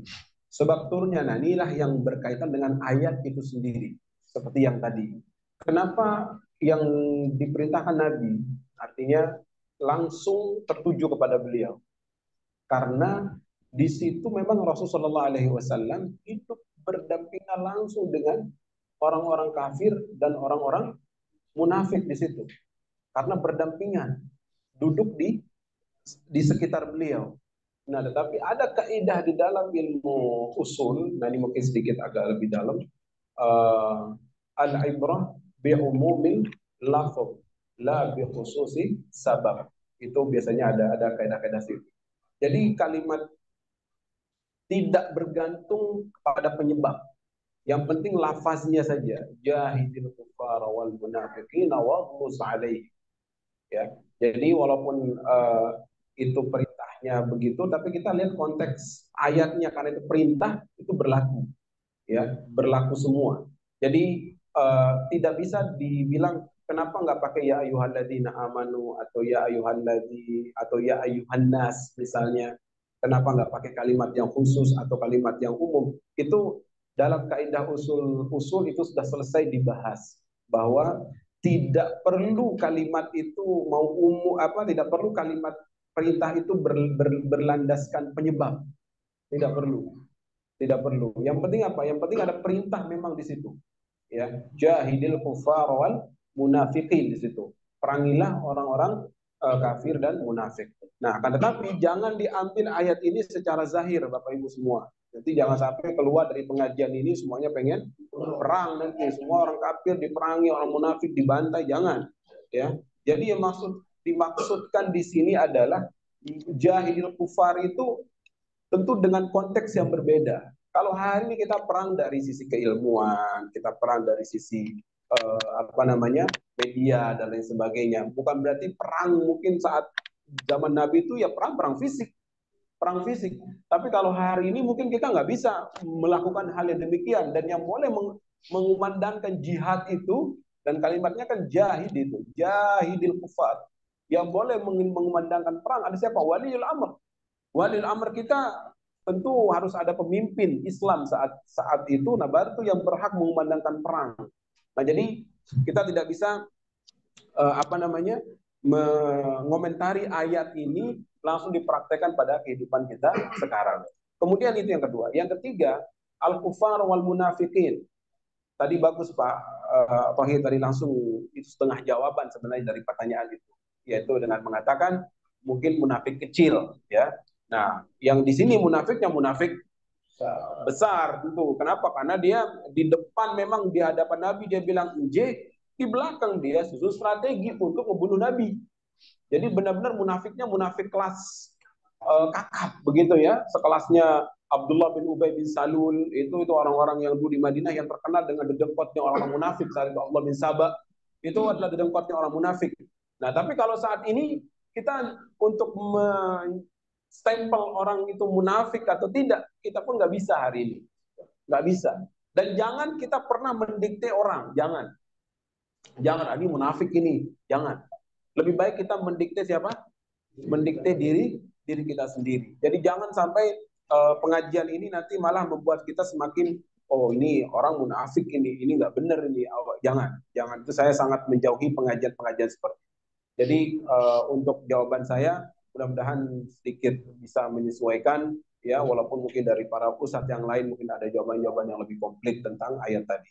Nah itu yang pertama. Kemudian untuk pertanyaan yang dari Pak Aries ya, kalau kita cinta kepada istri atau istri cinta kepada suami itu kan berasa, ada yang kita pegang, benar nggak? Kita bertemu tiap hari, kita misalnya istri telat pulang kita panik atau apa, itu kan tanda kita sayang.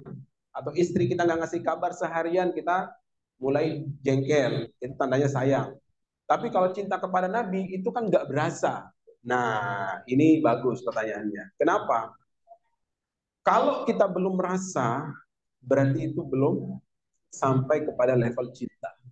Nah, kapan itu berasa cinta kita kepada Nabi kita SAW? Itu kalau kita sudah mempraktekkan akhlaknya dan sering menyebut namanya. Dan itu semua buku-buku sirah mengatakan demikian. Kalau kita sering nyebut Nabi, bahwa itu kita akan cinta kepada Nabi SAW. Nah, cara yang menyebut Nabi itu apa? Sering-sering membaca salawat. Allahumma salli ala Muhammad, Allahumma salli alaihi wasallam. Sering-sering baca salawat. Dan ingat,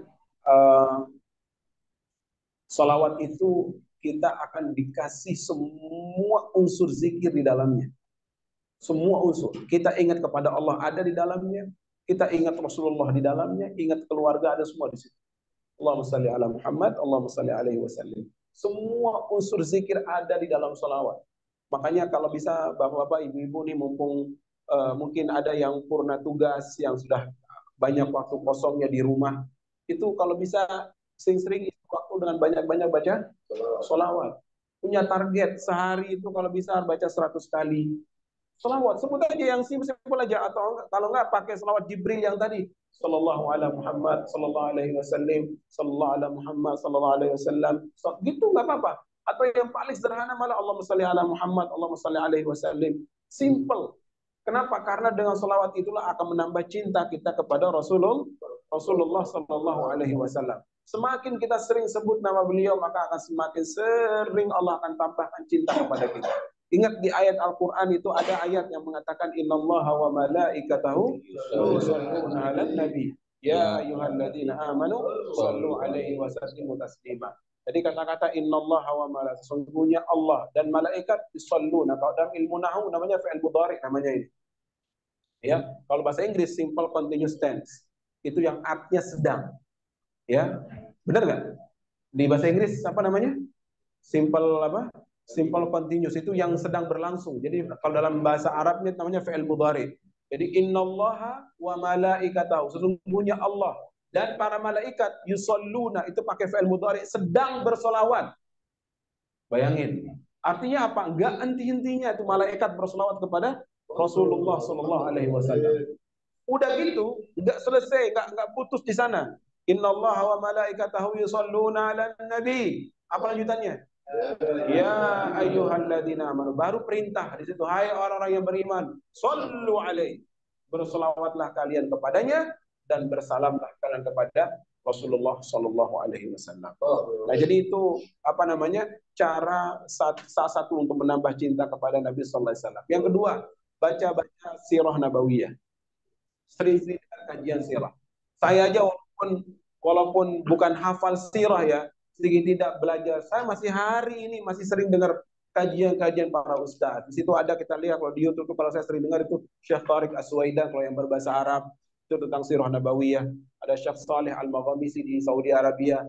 Kalau di Indonesia ada Ustaz Khalid Basalamah. Itu bagus sirahnya. Ustaz Adi Hidayat, kajian-kajiannya Ustaz Abdul Somad. Itu kajian-kajian tentang sirah nabawiyah itu bagus. Apalagi kalau dilihat di YouTube-nya, ada YouTube-nya Ustaz Khalid, itu dia malah apa namanya? Dia berseri dari awal sampai akhir.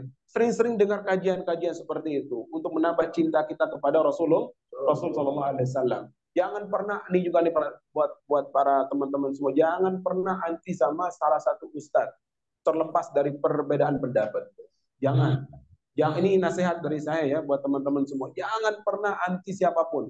Ustadz-ustadz yang ada di Indonesia ini semuanya baik-baik. Terlepas ada kekurangannya, jangan ambil yang kurangnya. Ambil yang baiknya, ambil yang bagusnya. Kalau berbicara kekurangan, semua orang punya kekurangan. Dan bayangin, beliau-beliau itu bicara itu berjam-jam. Berjam-jam dari kajian ke kajian. Ya wajar kalau kepleset. Sama dengan saya mungkin tadi ngomong dari awal sampai sekarang, ada aja tuh yang kepleset dari tadi. Kenapa? Karena semakin banyak orang berbicara, maka kesalahan akan semakin banyak. Maka dari itu jangan pernah anti, apalagi dengan zaman-zaman sekarang di media sosial ada orang menjelekan Ustadz A, menjelekan Ustadz B, menjelekan Ustadz C, semua saling jelek-jelekin. Kita ambil yang baik-baiknya aja, yang buruknya kita buang. Ya, jadi itu nasihat dari saya, jangan pernah anti sama siapapun, ambil yang baik-baiknya. Ya, mau Ustadz A, B, C, D, E, itu semua banyak pendapat-pendapat yang bagus. Kalau yang kurang sependapat dengan kita, jangan jadikan alasan untuk benci. Jangan. Mulai hari ini contoh Nabi kita Shallallahu Alaihi Wasallam, yaitu inti dari kajian kita apa? Memaafkan orang yang membenci kita. Apa? Memaafkan orang yang menyakiti kita. Maafin orang yang menyakiti kita. Itu salah satu cara untuk kita lebih dekat kepada baginda Rasulullah Shallallahu Alaihi Wasallam. Yang perempuan silakan, ada yang bertanya satu. Assalamualaikum warahmatullahi wabarakatuh. Terima kasih Pak Ustaz kesempatan. Pak Ustaz tadi disebutkan bahwa salah satu interpretasi cinta kita kepada Rasulullah adalah bagaimana bakti seorang istri kepada suami. Zaman sekarang kan istri juga bekerja ya Pak Ustaz. Iya. Hal kecil yang ingin saya tanyakan, kebetulan saya sejak menikah hanya bisa membuatkan minuman untuk suami dan anak saya di pagi hari. Itu doa Al-Fatihah, syahadat dan salawat. itu saya mulai 31 tahun yang lalu. Awalnya memang minuman itu susu gitu ya, coklat atau kopi, teh, gitu ya. Tapi dengan seiring berkembang kondisi dan apa namanya bertambahnya usia, sudah sejak kami berusia 40 tahun, air putih, hanya air putih untuk saya dan suami, tapi untuk anak-anak masih misalnya teh gitu Pak Ustadz ada atau susu. Nah, itu saya lakukan jika tidak keluar kota. Tapi saya jadi berpikir lebih amal saya untuk suami dan keluarga. Apakah ini jadi kurang kalau saya tidak melakukan itu di saat saya tidak berada di tempat atau di yang sama dengan keluarga gitu Pak Ustadz. Nah, itu yang pertama Pak Ustadz.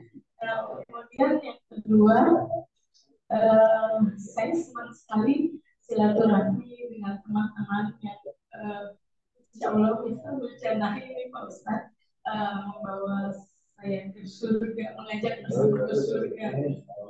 Hanya saja seringkali dilemanya saya harus memilih kepentingan keluarga atau ada hal lain yang harus saya lakukan yang itu juga mungkin seperti Pak Ustadz tadi cerita, ada hal lain yang kita tidak tahu harus kita lakukan untuk orang lain juga. Nah ini bagaimana saya harus memilih gitu Pak Ustadz.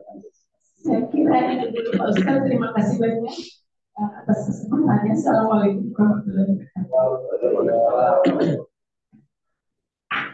Waalaikumsalam. Baik, Ibu dengan Ibu siapa? Ibu Eka. Suami masih ada sekarang? Masih ada. Ya, alhamdulillah. Saya doakan mudah-mudahan hubungan ibu dengan suami semakin baik ya. Semakin baik, semakin langgeng dan insya Allah sampai ke surga. Terkait dengan memang perkembangan zaman itu berpengaruh pada karakteristik perempuan. Itu sangat berpengaruh. Kenapa? Apalagi dengan kemandirian perempuan hari ini itu sudah hampir-hampir mirip dengan laki-laki.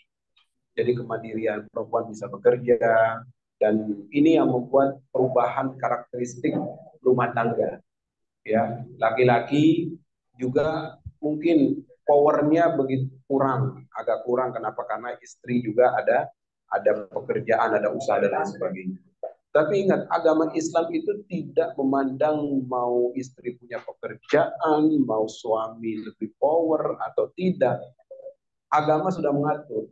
Hak istri ada, kewajiban istri ada, begitu juga dengan hak suami dan kewajiban suami. Itu semuanya masing-masing sudah ada ketentuannya di dalam Al-Quran. Dan dirangkum dengan satu ayat, wa'ashiruhunna bil ma'ruf. Dan pergaulilah istrimu dengan baik. Itu saja, haknya ada, kewajibannya ada. Nah, dalam kasus yang lebih spesifik yang sekarang Ibu Eka ya, Ibu Eka alami mungkin sekian tahun hanya bisa memberikan air pagi, kemudian sore ada, malam aja ya, malam setelah pulang kerja berarti ya, berarti seharian itu tidak pernah suami di rumah atau kerja juga.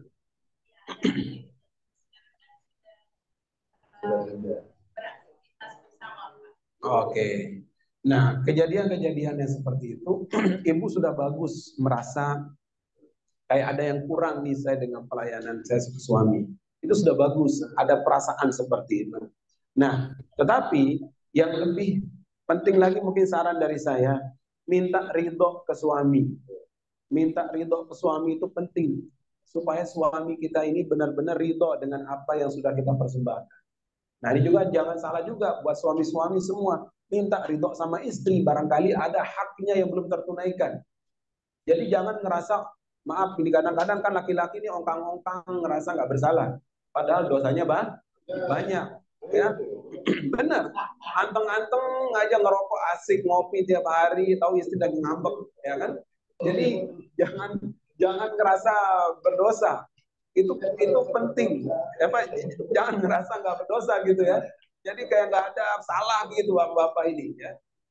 Saya walaupun mungkin usia rumah tangga saya tidak sekokoh bapak ibu ya, dan saya yakin usia saya pun mungkin ada yang seumuran anak-anaknya bapak ibu di sini. Saya baru rumah tangga mungkin baru 9 tahun. Alhamdulillah, baru 9 tahun. Itu pun 9 tahun ini masya Allah ujiannya juga ada ujiannya. Bukan berarti seorang ustadz itu nggak ada ujian rumah tangga, ada ujiannya. Mungkin bisa jadi ujian rumah tangganya pun berat gitu ya. Kenapa? Karena harus ngatur waktu dan lain sebagainya. Nah, oleh karena itu kembali ke pembahasan Bu Eka tadi, minta ridho ke suami. Minta ridho ke suami, apa-apa yang kurang-kurang selama ini, kalau bisa berusaha tutupi dari sekarang. Rubah apa yang nggak baik. Berikan yang terbaik kepada suami. Karena bagaimanapun seorang istri itu nggak perlu sholat malam terlalu banyak, nggak perlu kerjakan sunnah terlalu banyak. Cukup istri itu apa? Taat kepada suami. Suami itu punya kewajiban jauh lebih berat daripada seorang perempuan. Karena nanti kita akan ditanya oleh Allah Subhanahu wa taala, apa yang sudah kita perbuat untuk istri kita, apa yang sudah perbuat kita untuk anak-anak kita. Jadi jangan main-main untuk bapak-bapak. Berat sekali tanggung jawabnya. Kemudian yang kedua jawaban saya ke Ibu Eka.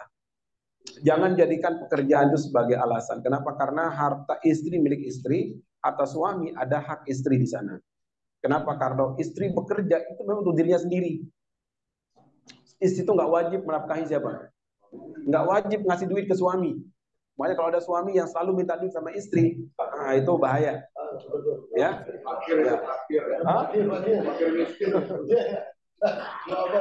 Jangan itu malu-maluin ya.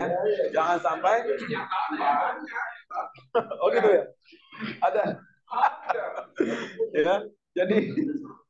Jadi jangan sampai suami minta duit sama istri. Seberapapun kayanya istri dan seberapapun miskinnya suami, kalau bisa suami tetap dia harus berada tangannya di atas. Walaupun ngasihnya cuma 5.000, yang penting di atas. Jangan sampai tangan di bawah. Nah itu harus diperhatikan buat para suami dan juga para istri. Seberapapun kayanya seorang perempuan, seberapapun tingginya penghasilan perempuan, tidak akan pernah membuat jaminan kekayaan itu untuk bisa masuk surga. Tidak ada. Seberapapun sukses, mau perempuan pengusaha, entrepreneur, apapun namanya, wanita karir, ujung-ujungnya apa? Harus taat sama suami. Gak bisa. Karena kenapa? Kodratnya Allah sudah atur di situ. Laki-laki punya hak dan kewajiban, istri pun punya hak dan kewajiban. Kita harus sama-sama saling mengerti. Nah, adapun permasalahan yang Ibu Eka alami misalnya untuk hadiri kajian, hadiri pertemuan, kan harus menyesuaikan dengan kondisi keluarga. Kalau saya, ini jangan dianggap sebagai hukum tapi ya, jangan dianggap sebagai hukum. Kalau hukum fikihnya memang semua langkah istri keluar rumah wajib izin suami. Itu hukumnya. Itu hukumnya. Tapi nanti di video jangan dijadikan hukum ini apa yang saya sampaikan ini. Semua pekerjaan istri, ini perhatikan ibu ya. Kalau ibu keluar rumah itu wajib dengan izin. Umroh pun kalau nggak izin suami nggak boleh. Haji pun kalau nggak diizin suami itu nggak boleh. Puasa sunnah pun kalau nggak diizini suami itu nggak boleh. Nah, tetapi, nah ini yang saya mau jawab. Tapi kalau kita harus lihat fikih itu fleksibel. Zaman dulu sama hari ini beda. Dulu kenapa diwajibkan izin? Karena nggak aman. Kalau zaman dulu itu perempuan keluar rumah itu karena banyak ancaman di luar. Makanya Saudi Arabia sekarang, nih perhatikan ya, Saudi Arabia detik ini tidak mewajibkan mahram lagi untuk berumrah. Nggak wajib sekarang. Kalau dulu kan ibu-ibu kalau mau umroh harus ada mahramnya, surat mahram. Kalau sekarang nggak perlu, orang keluar rumah bebas-bebas saja. Tapi bukan berarti kita kebablasan, jangan. Nah, bagaimana sikap kita? Ambil tengah-tengah. Kalau kira-kira ini positif, misalnya ada hikmah di dalam pengajian, dan dikira-kira suami nggak akan marah, maka keluar saja hadiri. Tapi kalau memang kira-kira di majelis itu akan, ya majelisnya suaminya nggak ridho dan apa ya, suami pokoknya di majelis itu riweh, isinya apa ya, berantem terus isinya, nah maka lebih baik jauhin. Ya, tapi kalau yang kayak gini kita hadiri pengajian, nggak lama juga, paling sejam 2 jam, ya, insya Allah suaminya mengerti, ya, diberikan pengertian, diberikan pemahaman bahwa kita akan nggak aneh-aneh juga, kita hanya hadiri pengajian. Yang lebih parah lagi, suami kadang-kadang harus minta izin keluar sama istri, padahal suaminya mau ngaji. Itu parah itu. Itu parah itu. Benar. Suaminya mau keluar ngaji, harus minta izin sama istri, itu bahaya. Padahal mau ngaji, ya, dicurigai terus sama istrinya. Jadi pak keluar pakai baju, kemudian pakai celana dikit, nah dikira mau pergi aneh-aneh.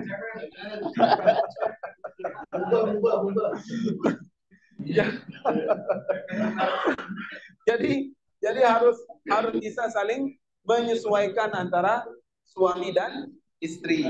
Kenapa? Karena insya Allah ya, kita hidup di Indonesia ini, apalagi kalau hadiri pengajian, hadiri kajian, itu welcome saja. Bukan kajian yang aneh-aneh, kita bahas yang enggak. Tidak.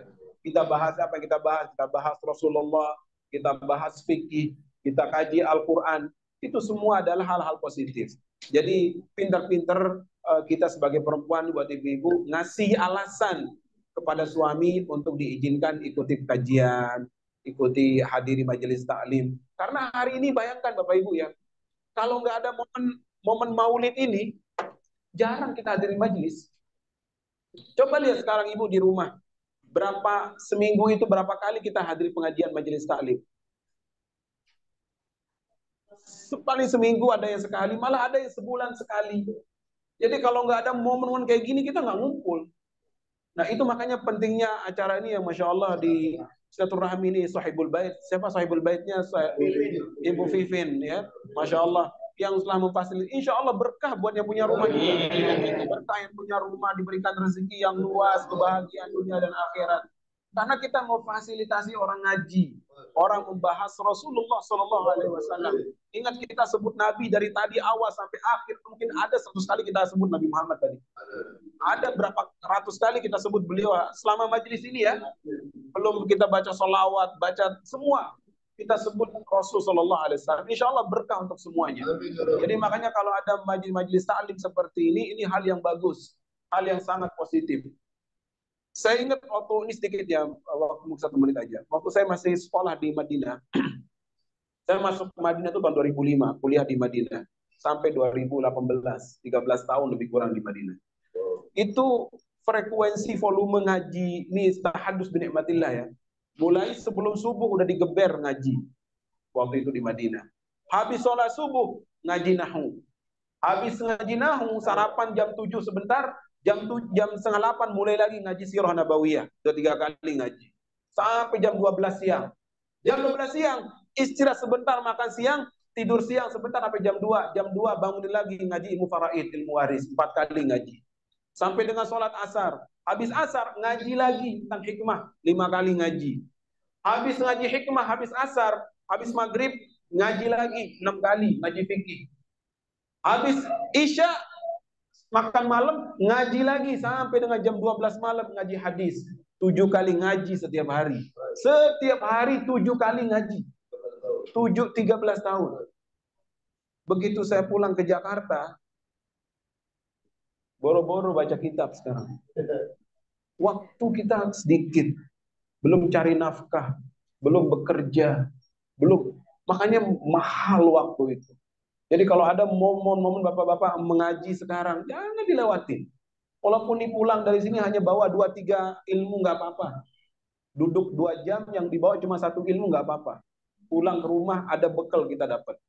Jadi mahal banget waktu. Makanya saya kadang berpikir pas tinggal di Jakarta, buat buka satu kitab itu susah banget. Susah banget. Pertama karena apa ya, semangatnya udah berkurang. Semangat berkurang, kemudian lokasi kita, suasana kita di rumah dan sebagainya, belum sibuk keluarga. Nah, makanya sekali lagi kesempatan ini untuk ibu-ibu yang masih diberikan kesehatan, yang ada keluarganya, yuk semangat untuk mengikuti kajian-kajian. Berikan pemahaman kepada pasangan kita untuk bisa ikut kajian-kajian. Buat laki-laki, nggak perlu dibebani sama istri. Kalau kajian jangan minta izin, ikut kajian.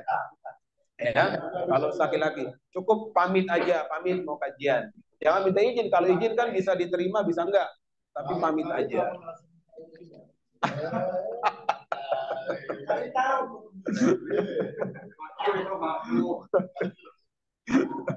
Baik, ini saja ya dari saya. Terima kasih banyak. Wallahul muwaffiq ila aqwamit thariq. Assalamualaikum warahmatullahi wabarakatuh.